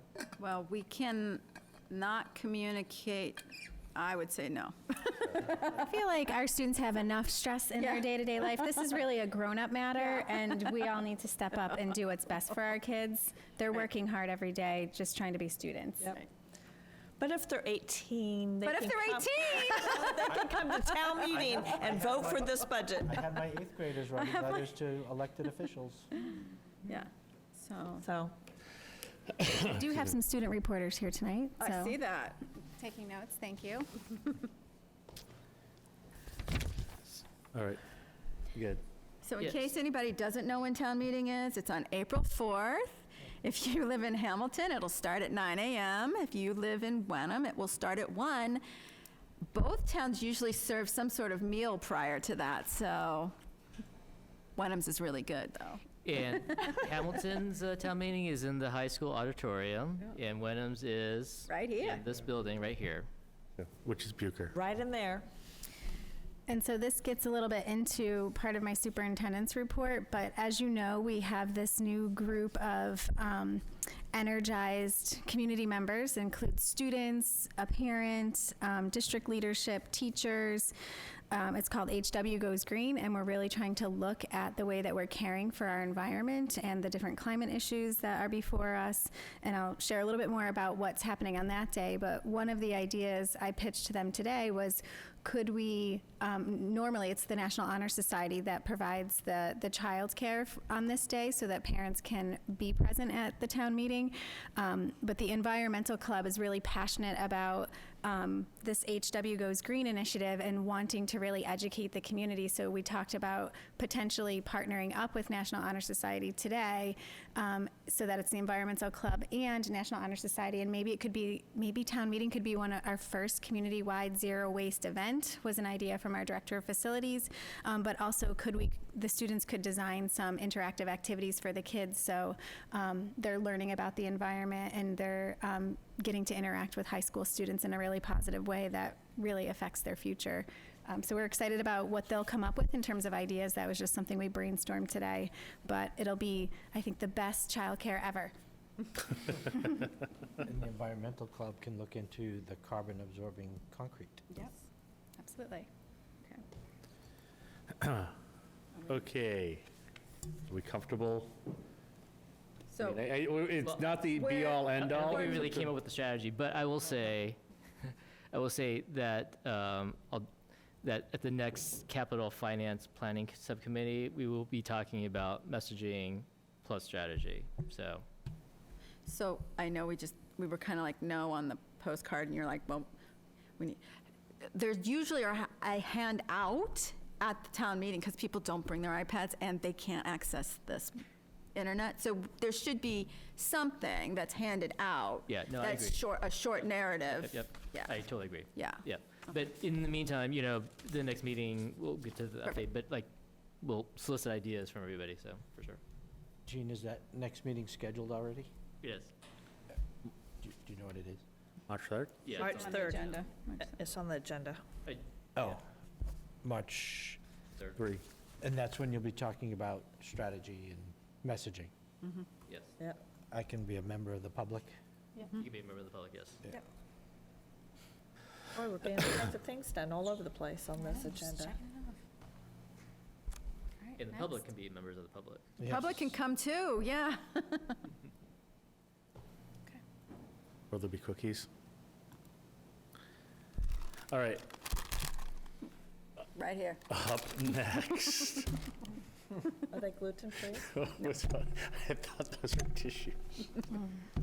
Up next is what, school? Approving the Mass School Building Authority 2020 SOI, Statement of Interest submittal. Tom Gary's going to come up and speak to us again. Thank you, Tom. Always love hearing from you, especially in formal emails. Thank you. Is that you on the right? 0903.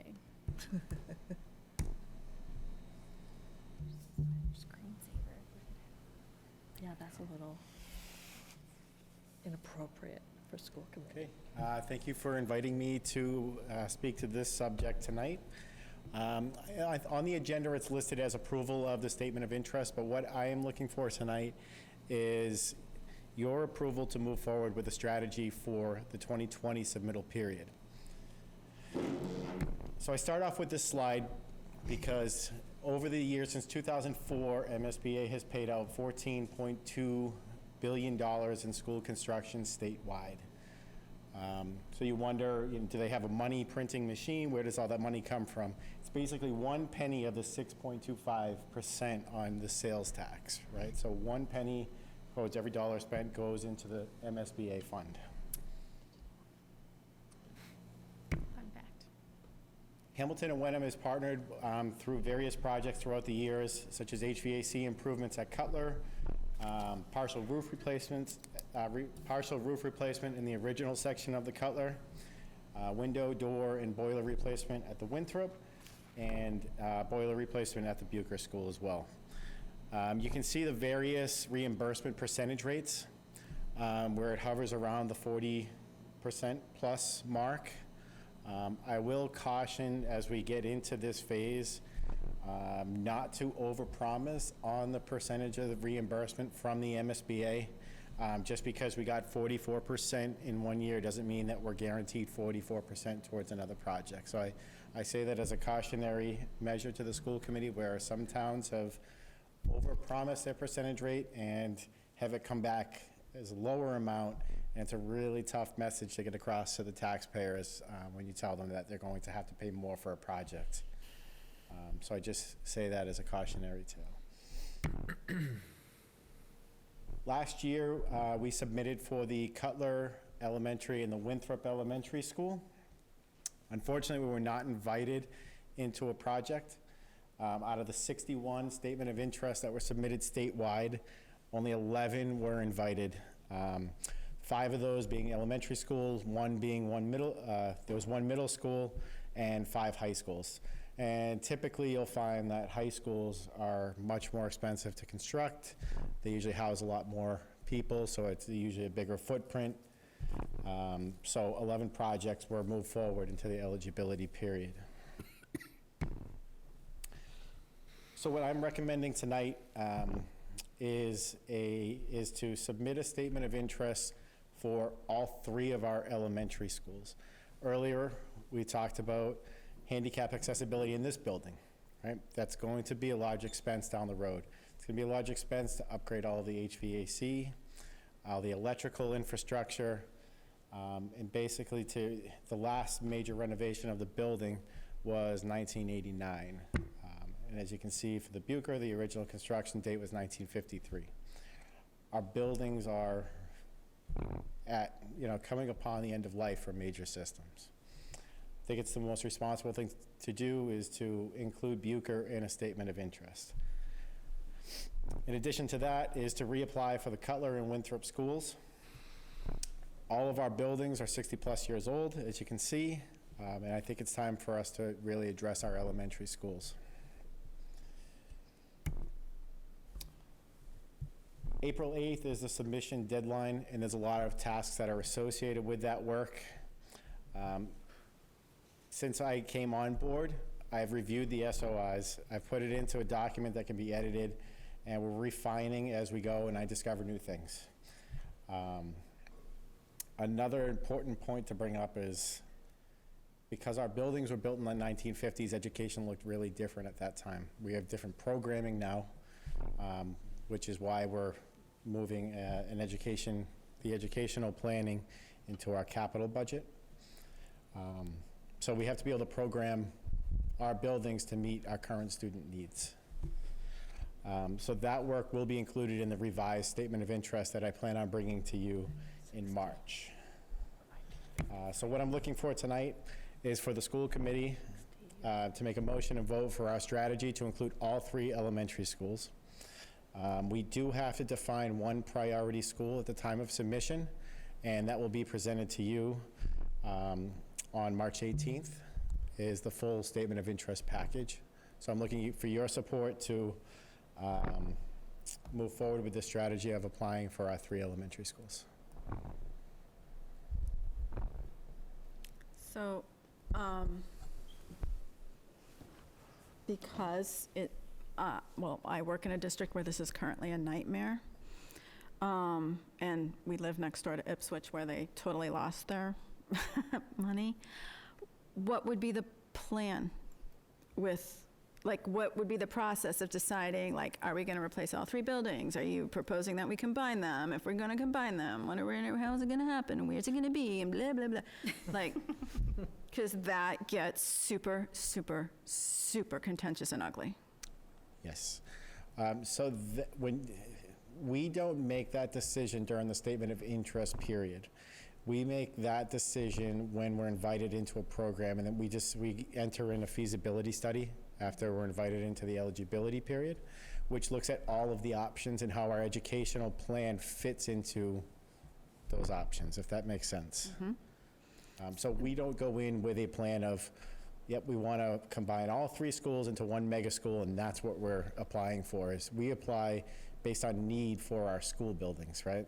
Okay. And through the feasibility process, the best determined plan moves forward. So after you're invited the first round, then the feasibility study happens. That's when that decision is made. That's after the feasibility study is complete. That's Okay. when you have a preferred option that you bring to the voters. Okay.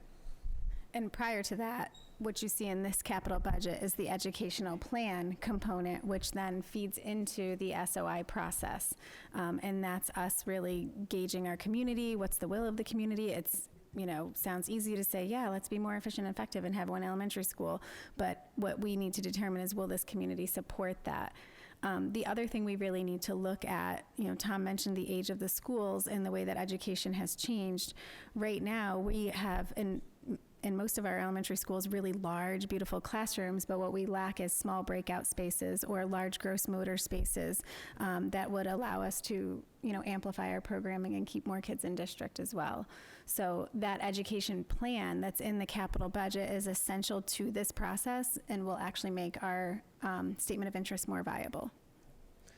In addition to it aiding in the statement of interest process, it's a requirement when you enter into the eligibility plan. We have to submit the educational plan to the MSBA in order to be eligible for the grant. When we're submitting, are we submitting a plan that looks like, are we just submitting a plan that says, hey, we got some bad buildings, we need some help? Or are we submitting a plan like, hey, we want to remodel this school, we want to knock this school down? What would we be submitting? The MSBA has told us that they welcome that as, to be included. Some of the most important information to capture in the SOI is the current state of the buildings and the limitations you have. So I think it's more important, and especially our recommendation from talking with the MSBA, to really detail our needs that aren't being met with our buildings, rather than trying to come up with a solution. Okay. There will, if we're invited into the program, there's reimbursement for the studies that are associated with the architectural and engineering piece of it. So I think it's best to go light on recommended action and go heavy on the true need of the buildings and what we're lacking. So Tom, is that why, so in the last 2 rounds, we submitted for Cutler and Winthrop, and that's probably what most people have been sort of focused on. So is the inclusion of Bucher in the strategy here just, I guess maybe can you speak a little more about including Bucher? Yeah, I think that we should apply for all, so we're really looking at the needs of all of our elementary schools. And to get that project in the queue. So if Cutler and Winthrop hypothetically ever are to be combined, we still will have a Bucher school that was built in 1953. Right. So I think it's best to get that in the queue, and maybe we can move programming that's currently at the Bucher into a new school, but it's wise to include all 3 elementary schools. Okay.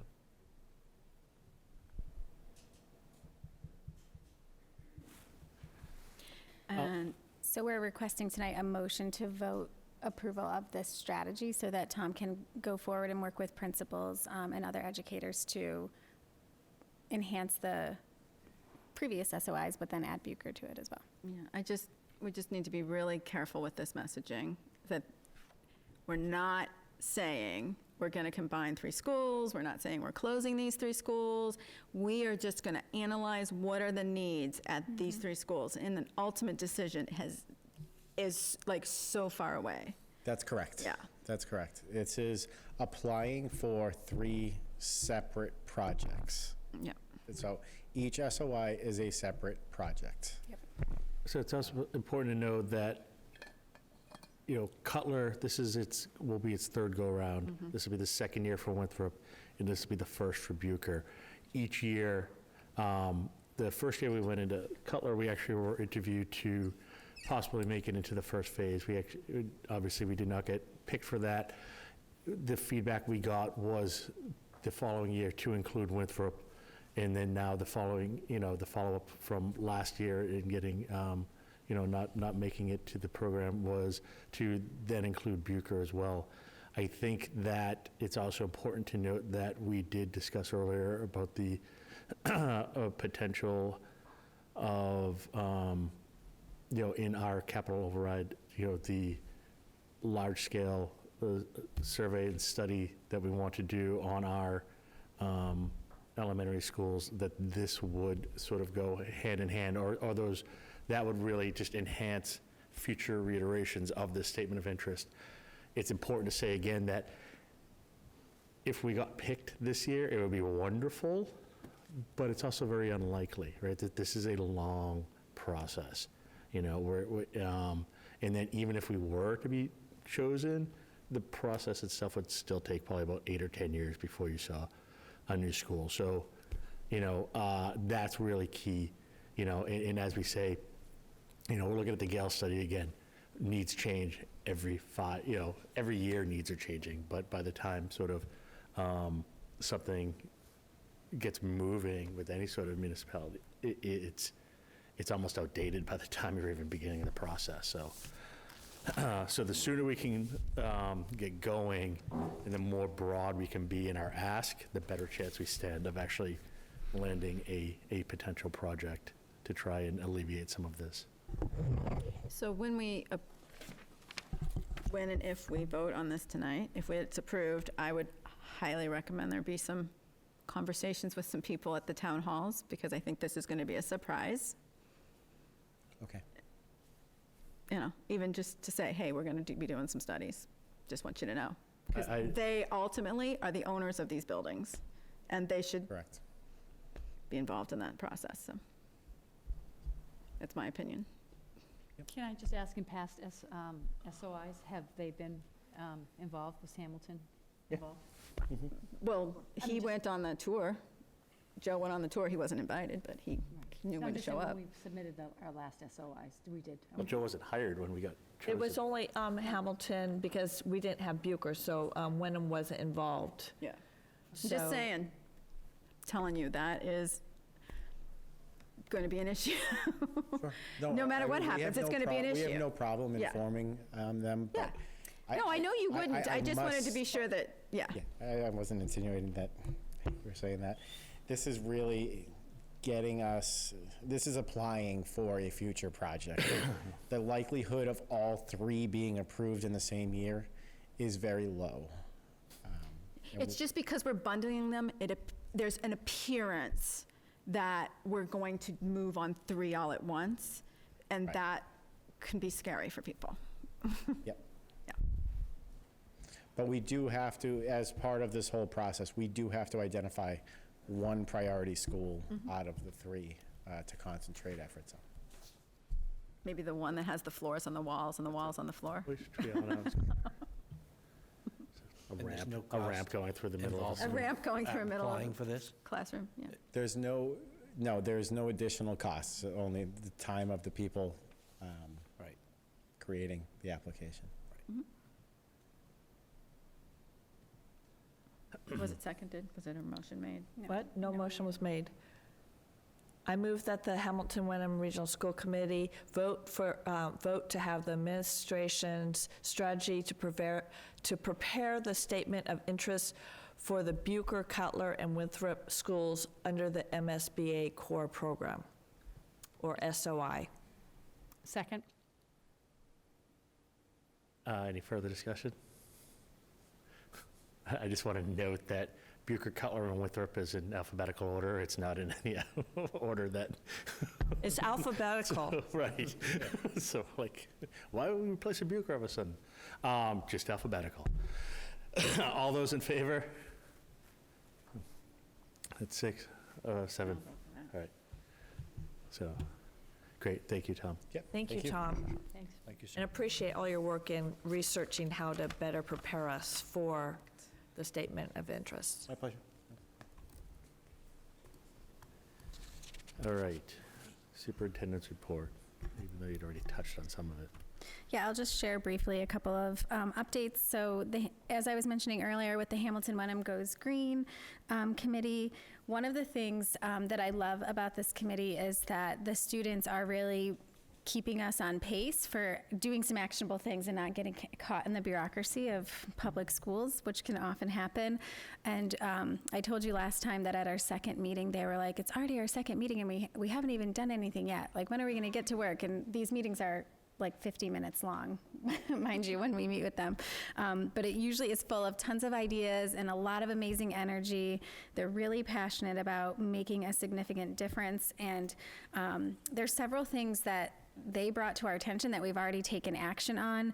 One was a sense at the high school and middle school that the kids don't like drinking out of or filling their water bottles in the fillable stations. One of them in particular was like old and rusty, and we weren't really aware of it in the way that we needed to be. So right away, Tom Geary and his facilities department kind of blocked it off so that students would no longer use it. We ordered a new filling station. It's beautiful. If you go into the high school CAF, you can see it. And so that happened in, I would say, a very short time. And the students are really grateful and appreciative of that. And so they're already seeing like the fruits of their labor, if you will, coming to action. Some other things that happened, they talked, so part of this, on this committee, it's myself, the IT director, the director of facilities, the Bucher principal, Ben Shurston, Craig Hovey, our middle school principal, is on the committee, Danielle Pertucci, Johanna Wilson joined us this time, and I think will continue with us, in addition to our 4 students that are there every week and a parent. And so the students brought up, we were talking about consumption and how many plastic bottles we use across our schools. And there's a particular type of product that was being sold that's called Core. And they were concerned because of the way it's designed. There's a lot of plastic waste. So that's already been discontinued at the high school, and we are looking at next week implementing boxed water. So first choice, bring your bottles and use the new refill station and the other fillable stations that we have. But second choice would be to purchase the box water, and we're looking at, what needs to be in place in order for that to be compostable. So already seeing some actions. There's a few other things that have already happened as well. But the last one that I'll highlight tonight is the Eco Bricks project. So this is something that Danielle Pertucci has been really passionate about. And basically what it is there's this gentleman, Nathan Gray, who takes the plastic bottles, you put all your waste in it, like so from your granola bars or your fruit snacks or like small chip bags or snack bags, and you pack them in, and he's actually building structures with these eco bricks. And if you've ever been to Grassy Roots, I know I saw there was like a little info thing there, and there's an example of one. But at the middle school, we don't sell the 16-ounce bottles, we sell the 8-ounce bottles. And so Danielle worked directly with Nathan to talk about what could we do there in terms of a project. And within a very short period of time, a seventh grade team already collected a large box of the water bottles. And we're looking at being able to maybe build furniture with them or different other accessories. And so I know that there's going to be an ed fund coming soon, or at least Danielle is talking with the ed fund about different ways to do it, because you actually have to shove all these things in. And I was having a meeting with Danielle, and she's like packing it in with a wooden towel. And so it's fun at first, but it gets laborious after a while.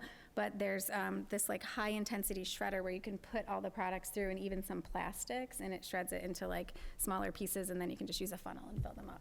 So we're thinking about all the different ways that we can expand that. I think already at the middle school there's another team who wants to get involved, and so our kids are really passionate and really want to be activists. They see our climate needs and our environmental issues as a top priority for them, and it's exciting to see them leading the way. Again, our goal eventually, we're working on refining our mission statement and our brand. Next time we come together, we're going to talk about communication strategy and social media, because we're really trying to amplify our presence in a positive way. And I already told you about the childcare idea, and like, could that be our first zero waste town-wide event? But our goal is to first kind of get ourselves organized and mobilized, and then eventually branch out into the community and collaborate with both towns. So that's super exciting. It's always a meeting I look forward to being a part of. May I ask a question? Sure. I guess two questions. Do we have initiatives that go down to the elementary school level? Yes, we will. And so we're still, right now we're still kind of generating ideas and categorize them. We're in the process of developing a 3-year strategic plan. So there will be a lot of opportunities, and they're most, I would say they're very excited about having the chance to work with the younger kids. And have we ever considered solar for our schools? We have all these huge surfaces on top of our middle school and high school. Did you hear that, Tom? He's on it. Have we ever considered solar, either buying the panels or leasing? Yeah, no, I'm happy you asked that. So recently, Dr. Kuchenberger, Vinny, and I met with I'm sorry if I'm mistaken Victoria, on I the can't title. remember her title. Yes. The energy manager for Hamilton. Yeah. Vicki Massoni, she also leads other grant programs related to energy efficiency. So we're looking at possibly at the end of the year getting a grant to do a feasibility study to look at a solar array on the roof of the high school and middle school, with the possibility of having that be an offset to the roof replacement that's going to be needed within a few years. So that's because on my personal house, I've done the math, and I plan on installing the solar myself, and I'm cash positive in the first month. And over 10 years, the whole system will cost me about $1,000. Yeah. Because it pays for itself.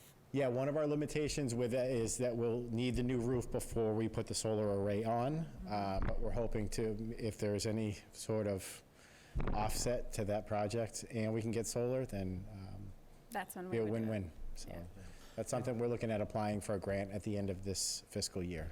And this is another question that's related to that, because with the addition of my solar panels, I plan on getting the ductless heating system, that heat and cool, rather than our boilers. And I'll be cash positive because I won't be using my oil furnace. Yep. I'll be cash positive in that in the first months as well. Is that something we ever consider, or is that just too costly? Well, one drawback to the ductless mini splits is in the name itself is ductless. So when we have to have makeup air and air exchange in our classrooms Yeah. because of the amount of people and the carbon dioxide that's generated. Okay.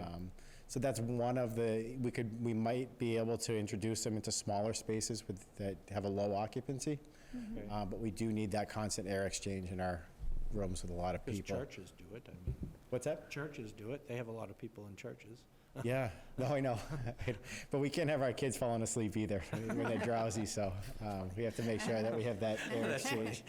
Yeah, but it's definitely, we can always look into those things, right? So there are other items that are close to that we can look into, so. It's just food for thought, long-term, trying to tie into what Dr. Kuchenberger is saying, having a zero carbon footprint eventually, and reducing our energy costs by having solar, and reducing our energy costs by not maintaining this boiler that I had to bleed the system in my classroom on a daily basis because it was airlocked. So I would bleed it to get the heat from my students. That was years ago. Thank you. Yep. Awesome. So the other thing that's always ongoing is school visits, and I've been thinking about a way to sort of tell our story better. And so one idea that will be coming to school committee meetings soon is just a monthly recognition of some of the awesome things that we're seeing that I'm seeing inside our schools, or that principals are seeing inside their schools. We still have to flesh out kind of what that might look like. But one of the things that was really apparent to me last week when I was visiting some of the elementary schools, the 5th was National Read Aloud Day, but I was out of district, so I was invited to read aloud to some second grade classrooms the day after, on the 6th.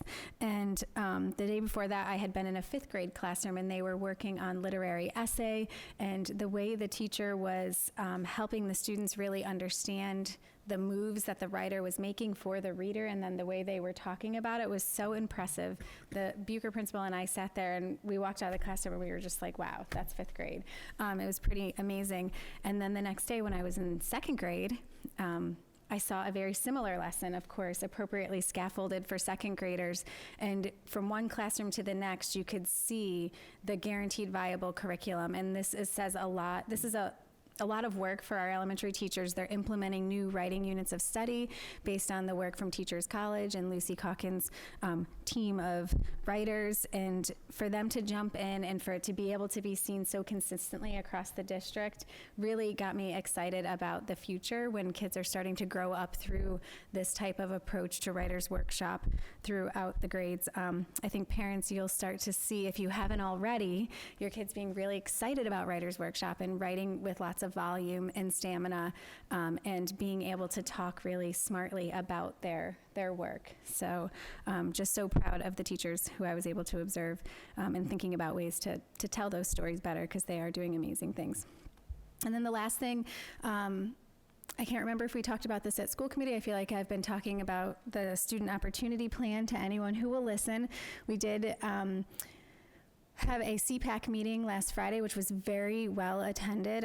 I didn't get a chance to count exactly how many folks were there, but it was over 30. Michelle Bailey was there. Michelle Horgan was there. Yep.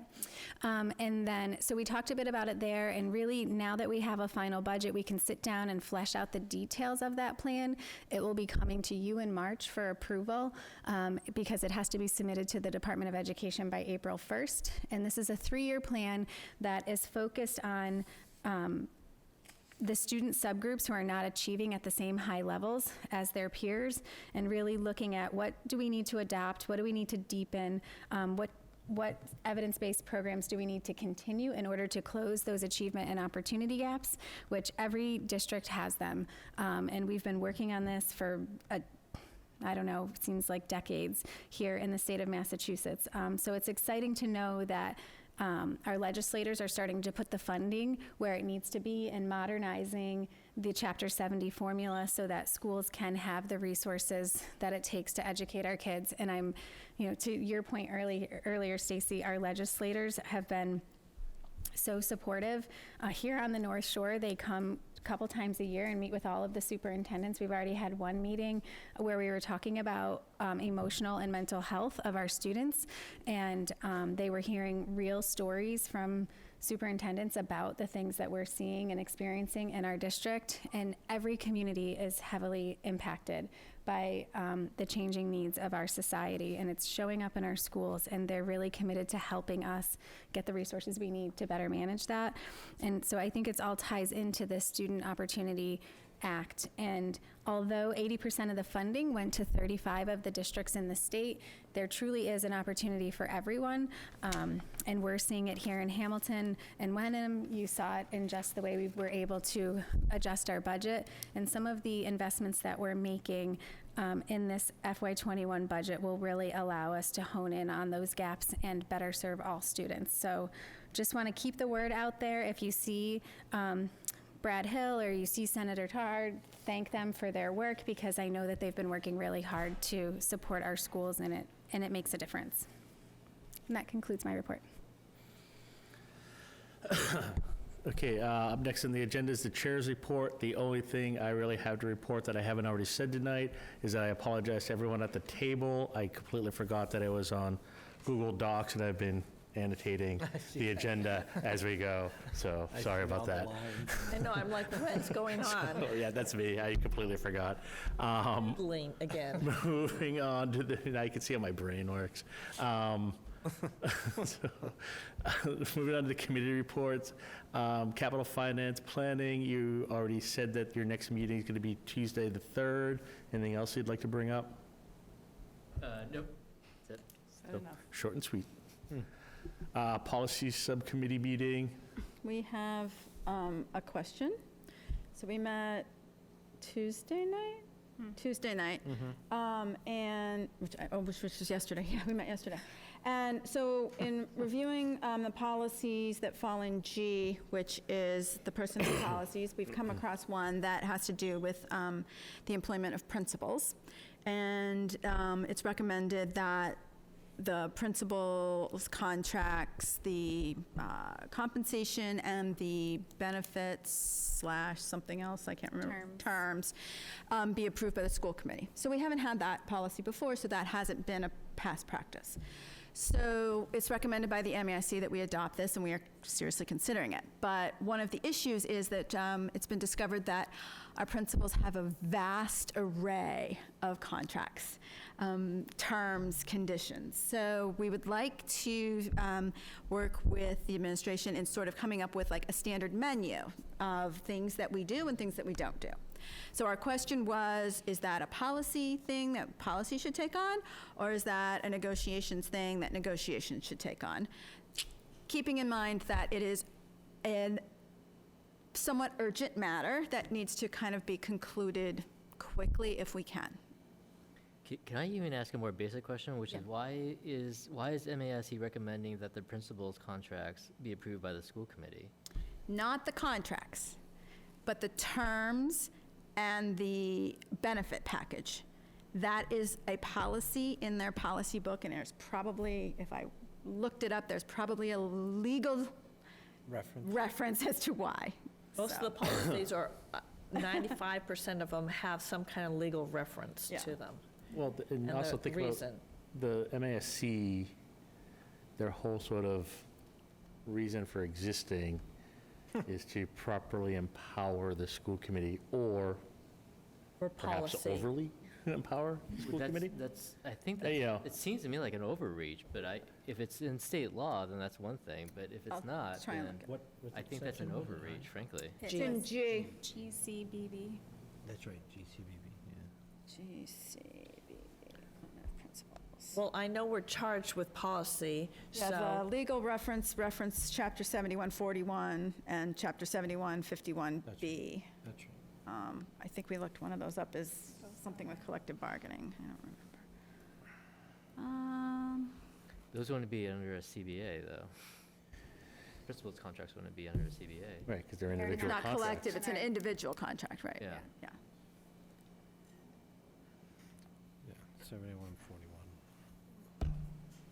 So what are you looking to ask for? What we have done. Shall? The question is, the administration would like for us to have a menu of things that are acceptable. Do we want to do that so that we can then approve the terms and conditions? And if so, who's going to do it? Is it going to be something that we work out in policy because it's like a policy personnel type thing? Or is it something that's going to be worked out in negotiations because it's sort of like a contract thing? And that's the question.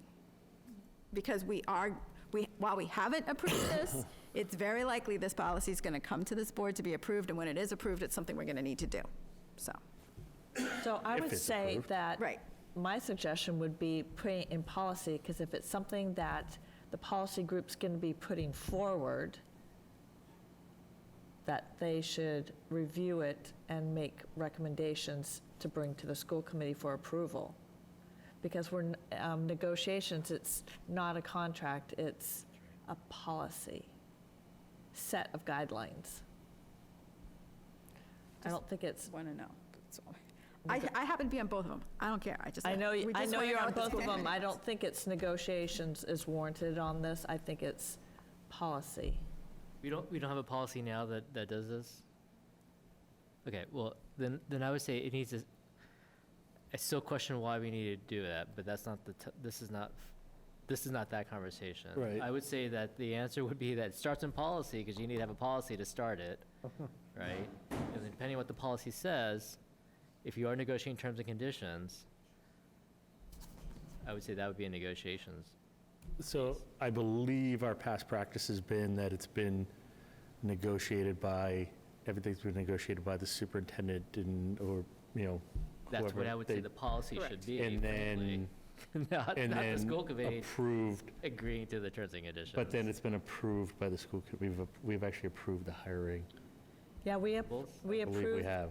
hiring. Yeah, So they what's make a uni- recommendation. What's unique, That- what's unique about this policy, this proposed policy from MASC, is it says that it still gives the authority to the superintendent to negotiate the contract, but it says based on school committee approved compensation and benefit, standard compensation and benefit terms, which don't currently exist. So things would be like That would be a policy. vacation time. Right. What are the limit, kind of like, what is the range of what you approve the superintendent to negotiate? I Or Buyback, what are our buyback agreements? But What that's are all, our? but that's all policy stuff anyway, right? I don't know. I agree with the reach, but I also think again, it starts in Okay, policy. well, it needs to Come start up with one, policy. and then the Either conversation way, goes from there. Whatever we're debating still needs, the committee needs to see a policy to actually debate it.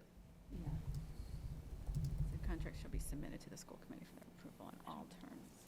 Right, concerning compensation. I'm going to ask a stupid question. I mean, so then No if such thing. policy were to, let's just say, undertake this, would we be creating this in a vacuum? What do you mean by that? Would, The guidelines, you mean, and yeah, the I mean, terms? it doesn't make sense for us, and again, just work with me here. We wouldn't, policy wouldn't just be sitting in a room saying, okay, they'd be looking at research, but would they be reaching out to our current principals for information on their? Well, that's why this has come up, is because there's discrepancy between different people have different working terms.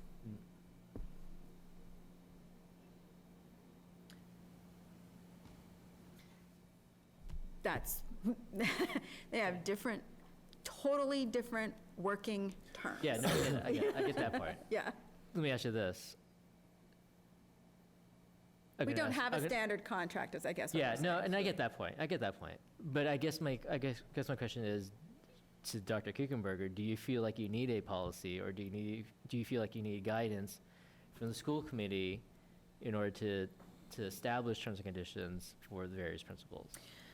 So my question was to Dorothy Presser, where's the supporting document that goes with this? Like, are there parameters that have been fleshed out? How many districts have this type of policy? I do think that there's benefits that our principals deserve that aren't yet included in their contracts that I would like to see the school committee support. one of the things I've been trying to do as contracts have come up is to look at comps and really assess, most of our principals work 215 days. Is their salary comparable? We have some teachers at the top of the scale who may be earning more than them. Is that something we feel okay about as a organization? So those are the types of things that I feel totally competent and able to decide on my own, but I think that for the benefit of recruitment and retention of high quality leadership like we have, I think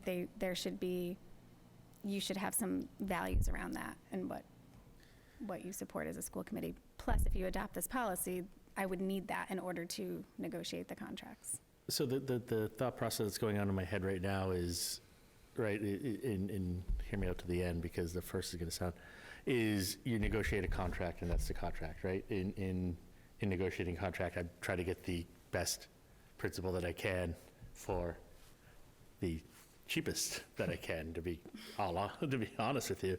And that's sort of part of the game. But at the same time, I also think that moving forward, like the more I'm thinking this out, I'm like, all right, well, making sure that coming in and retaining them, that you do want to have, yeah, sure, you can get into the literal dollars and cents of it, but as long as everyone's sort of, you're covering bases on all, I do think it's important to sort of have a policy where you have a guideline that you're going off of, right? In how in-depth that needs to be, is debatable, but I could see the value in it, even though, again, it's not a collective bargaining contract, the individuality of negotiating the individual contracts is sort of part of the process. But again, I could see some vague guidelines being Well, helpful. I'll wait to review the policy. Yeah. the other is, the superintendent could negotiate something that was a condition that they would have health care for life. Like, at what point, where does the authority of the school committee to be committed to a long-term payment begin, and the authority of the superintendent to negotiate the terms start? You know what I mean? So it's some. I understand. And the other issue is every single time we're hiring someone, we're recreating the wheel. We're creating a whole new contract every single time. So we're having new legal review, we're having new time spent on that. We don't have a standard contract that we offer. It's I don't know. Well, highly I don't know unusual. whether or not there should be a standard contract, but that's my opinion. Yeah. But There's enough again, I'll wait to see flexibility the in policy to sort of evaluate that, but There's still enough flexibility in there for I don't the know. superintendent to I negotiate. haven't seen a policy to Yeah. determine that yet. I'm just saying, it sounds like an overreach to me, but I'm willing to review a So policy. then what we're saying is that we would like the policy working group to come up with some kind of guidelines, and then we can decide from there. Yep. Because we have a first and a second reading on it, so. Right. Are those scheduled? Should we schedule those, because they're, Well, we have our first meeting scheduled on the 4th, which is not going to interfere with the interviews, so that's good. Okay. All right. So we will do that. That was it. Okay. Negotiations? So I got it, thanks. Negotiations Subcommittee. Our meeting is March 3rd at 4:30. That's a problem. We just, oh, you. You're doing double header. Right. Isn't that when we're, oh, no, it's March 4th, we're meeting with Dorothy. She does that every Yeah. month. Town meeting. Topics for next meeting, which, I guess the first thing we should talk about is when our next meeting is, right? So, I brought up last week that we didn't have a meeting on the 26th and asked about that, and we decided that we need to have a meeting on the 26th. It is now, we then remembered why we didn't have a meeting on the 26th.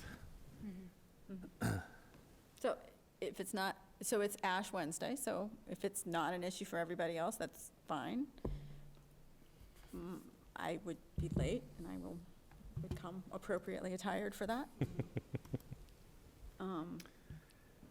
In general, I just think it's not a good idea to have meetings on days when there's religious obligations, but that's me and my personal view. So if people want to meet, that's fine. I just will be Do we late. have, so are we meeting on the 26th for a joint meeting or no? That's what I wanted to know. Like, when are we having this joint meeting? So I have not received any confirmation. The only thing I heard was that the 25th did not work. And so 2/5, is that you said? Yeah, 2/5? does not work. And the other date that we had come up with from Capital Subcommittee was the 26th. So So should we pencil that in? If it's not going to be a joint, do we still need to meet? That is a question to the, No, but we need to have that joint meeting because we need to talk about how would we like to strategically plan to have things structured when we go to vote? I'm going to,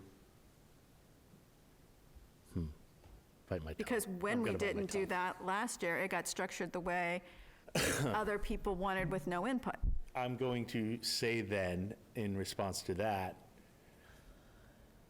I think they're speaking volumes in not getting back to us on whether or not this joint meeting is, I'm happy to follow up if the 26th still works. So- Then I I wasn't think you following up should- because I wasn't I think that would be sure. good to follow up on the 26th and see where we stand on a joint meeting. Okay.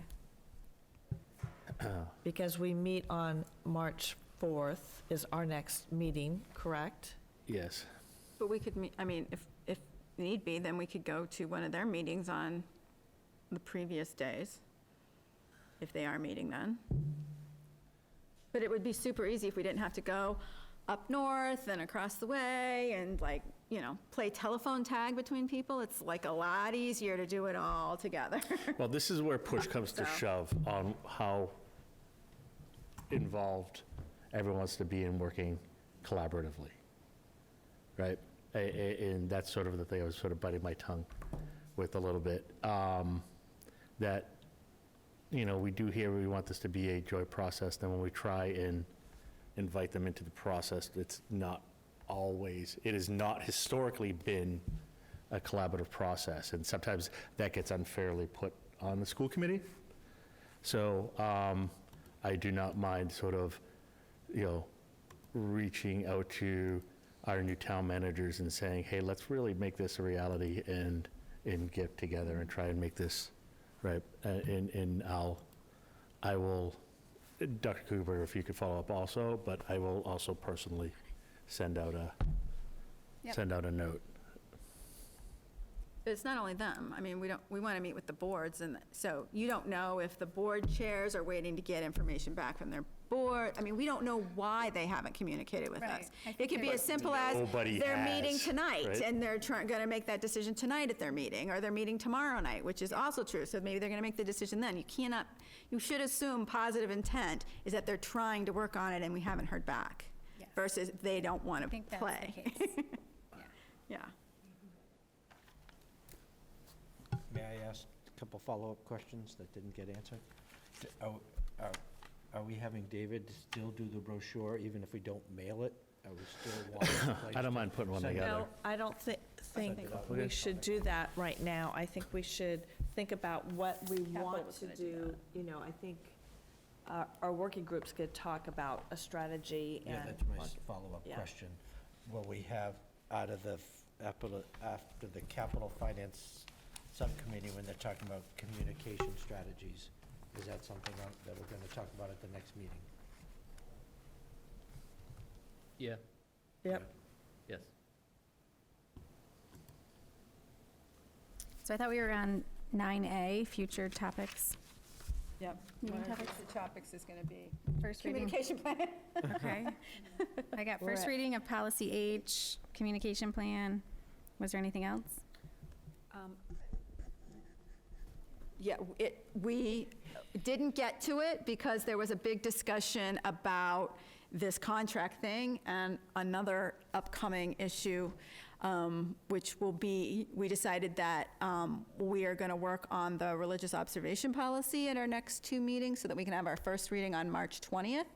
So that, and we've informed people who are, well, we've informed some people who are interested in that, that's when we would be having more of like a first reading with a hearing, listening to what people have to say about that. So we got off on a tangent, but we will at the next meeting discuss what our protocols are around responding to emails. Yeah, thank you. That was, we got all excited and then we had to cut it because we had somewhere to go. Yeah, and you guys were coming in. So, So that's at policy, though? You're going to discuss email protocol? yeah, that was on the agenda, but we didn't get to it.